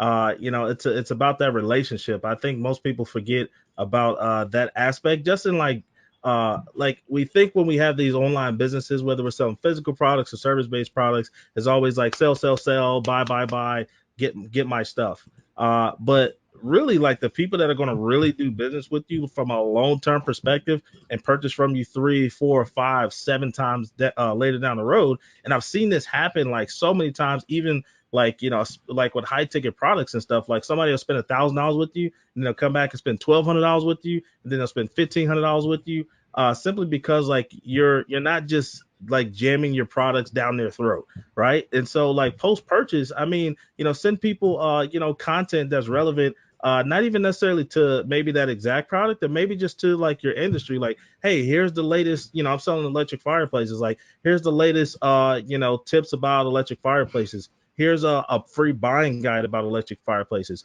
Even, like, post-purchase, like, video, video reels that you put together saying, hey, here's the best things that we've heard from our audience regarding what to do with the electric fireplaces, right? And the thing is, too, like, if you're terrible with, like, maybe even coming up with these different things that you can do with your products, go to places that have reviews about the products. And those reviews are going to tell you everything about the products. Again, I like to work smarter. I don't like to work harder. I like to just go and find all this content information and then just leverage it in different creatives that you can do. So yeah, build relationships with your customers and with your audience. And really, like, that's going to be that big thing that kind of keeps you in business long term versus, like, everybody else, because a lot of people really don't do that. So the thing that I would add is because we're so close to it, we feel like everyone's on it, but the fact is it's not. So don't think that as soon as that kind of weekend is over, that's it, it's all doom and gloom, I've lost my sales, I'm going to struggle. You can still make a good cash in the 2 weeks after that and up until your last delivery date. But just think about how you're going to proposition that. So last minute gift ideas, last minute bundles, last minute offers, kind of free expedited delivery as well is another good offer that I've made work, where you know that your last delivery date's coming up, but you want to double guarantee it's going to be there for Christmas. Give them a free kind of upgraded shipping as well. So there's a few other things you can play with there as well. Nice. Yeah, we had a couple questions about that. We've got a few people asking about where they can get in touch with you guys. I imagine through Facebook, through your groups, things like that. You want to quickly address that?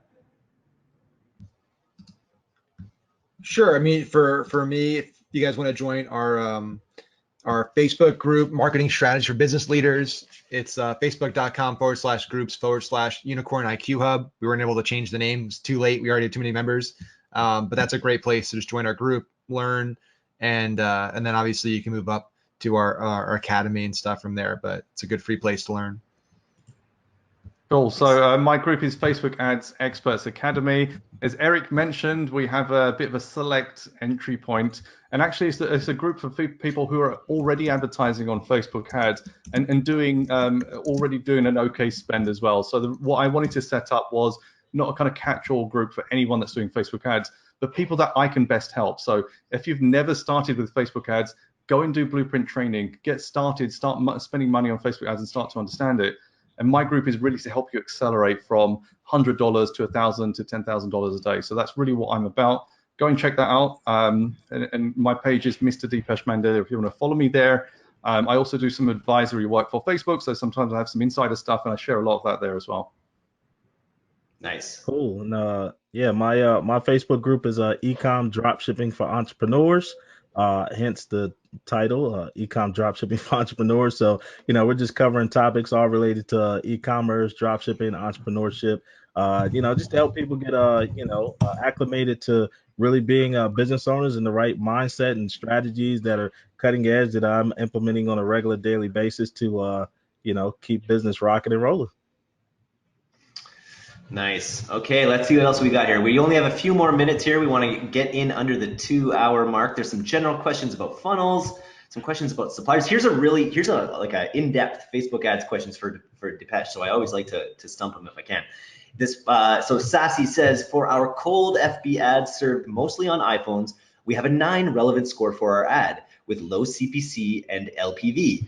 We know the audience targeting is right, but on GA, we have a bounce rate of over 90% with the average session time of less than 10 seconds. We suspect this is because of low page load speed.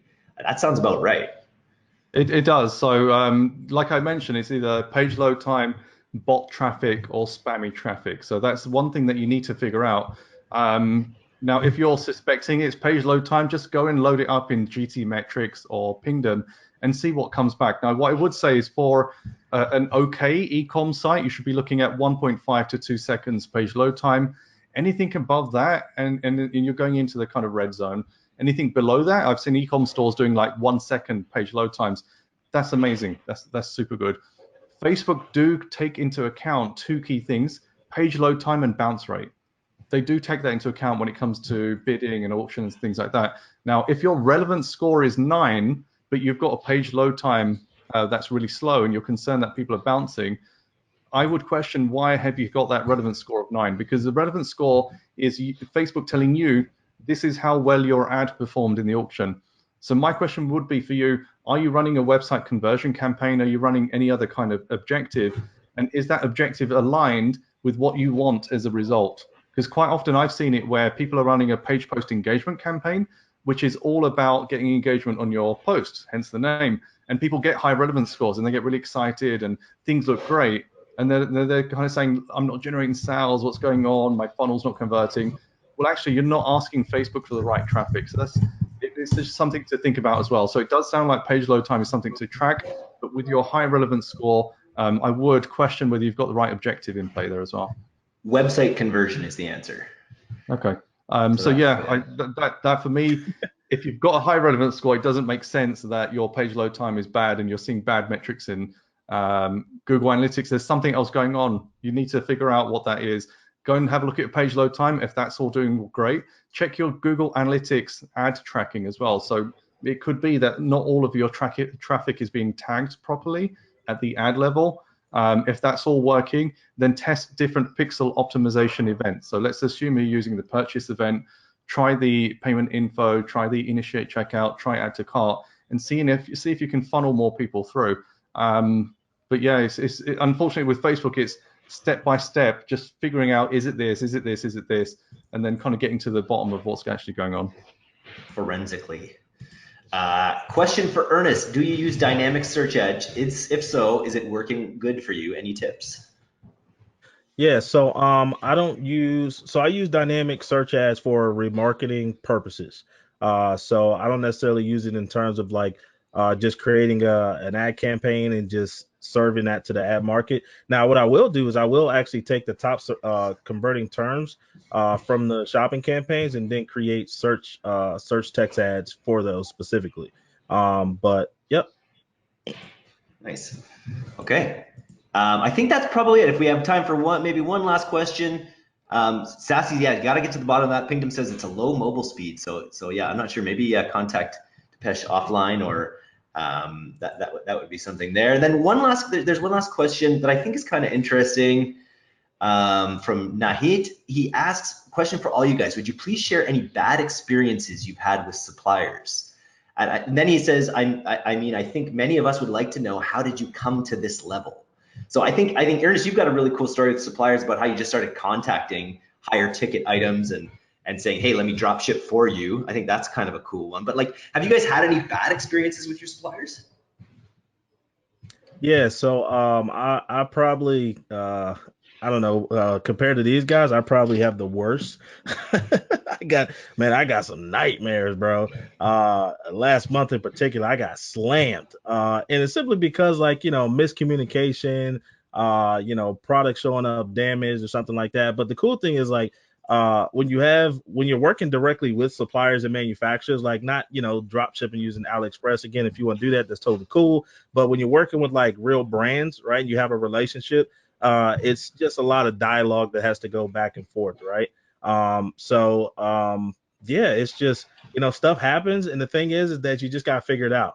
Product shows up damaged, customer has to let you know, they got to take photos. You just forward those over to your account manager sends it over to the claims department puts in the claim, then they got to go pick up the product, then they got to send out a new one. And then every supplier kind of handles it a little bit differently. So what the thing I'll say the most is just, like, work directly with like your account manager and just figure out what their process is, so that way you can relay that information over to your customers, and it's no confusion in the process. So a great example is, so I actually had to I did a conference call with the CEO of like a big brand, multi-million-dollar brand.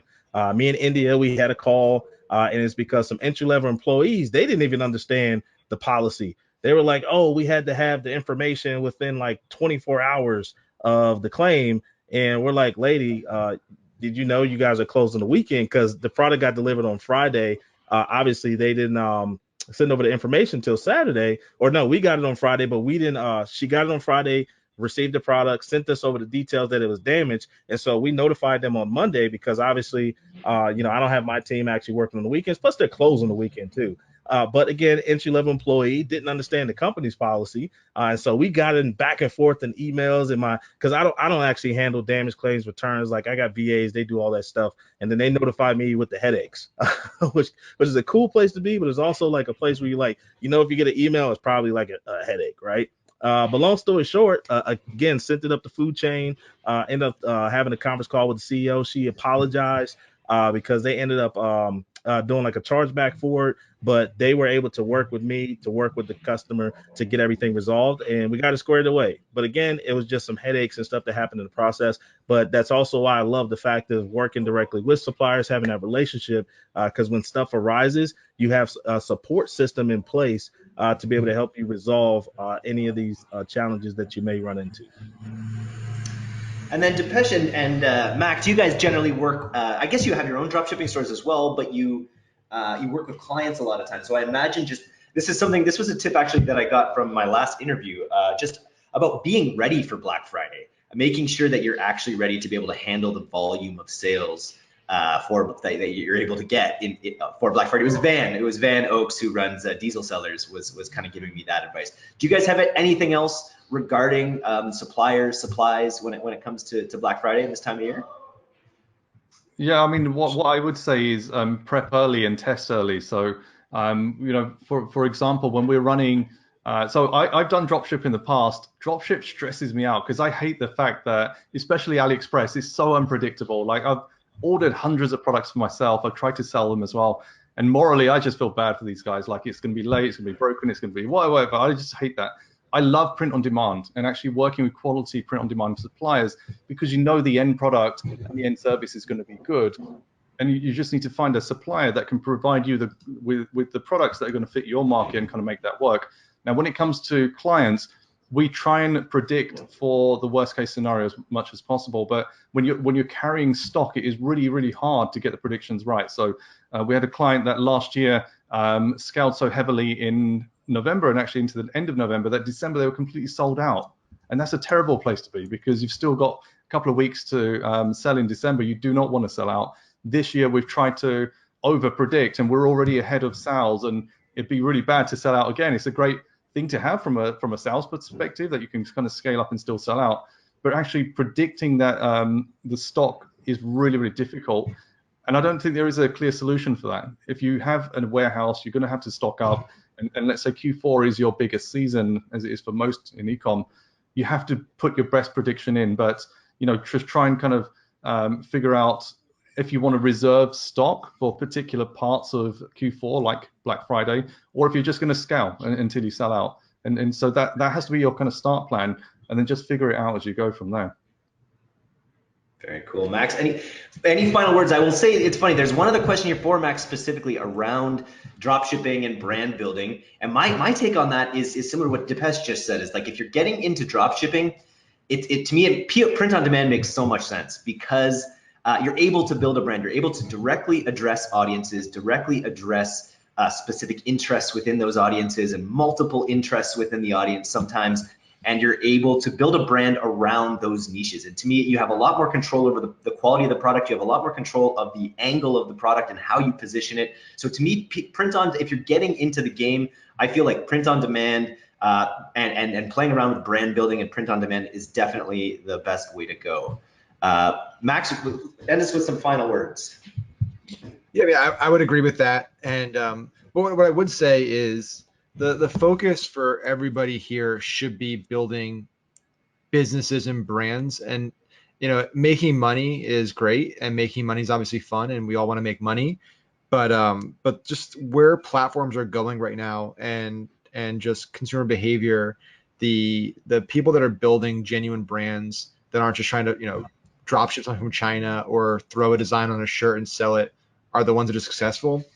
From the inventory standpoint, like, if you look at the most successful brands in the last few years that have kind of blown up, there's been a consistency between a lot of them. So you look at like Casper Mattress, Warby Parker, Dollar Shave Club, Squatty Potty, the list goes on and on and on. They all really focus on a single product to start. So they had a single product, they built a genuine brand around it. It makes inventory and the quality, everything's a lot easier. If you're just trying to sell 100+ products, you're not gonna be able to hold inventory. It's a lot more of a logistical nightmare. You're not really building a brand behind that. So I think it makes sense to test, to find a real product and build a brand around, and then start actually private labeling it. Start putting together packaging. Like that all matters. Having custom packaging, having custom inserts, that unboxing experience is so critical. And if you're just sending something from China in a cheap mailer, or even some print on demand, it's not a great experience, and you need a repeat business. So that's my advice to everybody is, POD and drop shipping is great to test and be lean. But once you find something that works, focus on private label, focus on building a brand, custom packaging, do it right. It might be a little more money up front, but you're going to pay off significantly in the long run. Very cool. Now, I think those are great final words for us. We got to almost all the questions here. Nahid, I would say the print-on-demand supplier, the thing that I'm most interested in right now is jewelry print-on-demand, because of the high quality, the high ticket items. So I'm excited about Eric Tosco's speech in Bangkok about Shine On, which is his brand, his company that allows you to do print-on-demand jewelry. So that would be a supplier that I think might be worth checking out. But I want to thank everyone. I want to thank our panelists for coming on today. We had a really good turnout. People have stuck around right till the end. So thanks so much, everyone, for doing this. And guys, definitely, if you can come to Bangkok and join us, it's going to be a life-changing event for people who come and join us and meet us and hang out and learn what we have to teach. And then if you can't come, make sure you grab that replay. And I'm really excited for our 2019 Las Vegas event with AdLeaks. So make sure that you come see us at one of these events in the future. If you can't make it to Bangkok, make sure you come out to an event in Vegas, because replays are great. You can learn a lot of things, but you won't get that same sort of like energy and that opportunity to make a meeting that could be the future of your business, which has happened to me too many times to count, with every single person on this podcast. All three, or on this webinar, all three of these guys I met through networking, and they've all created, the rich tapestry that is my network. So I want to thank everyone for coming on today. This replay will be available shortly. So I hope we gave you some secrets to crush your competition in Q4. Thanks again, and we'll see you in Bangkok. Thanks, everyone. Peace out. Bye. Later. Later.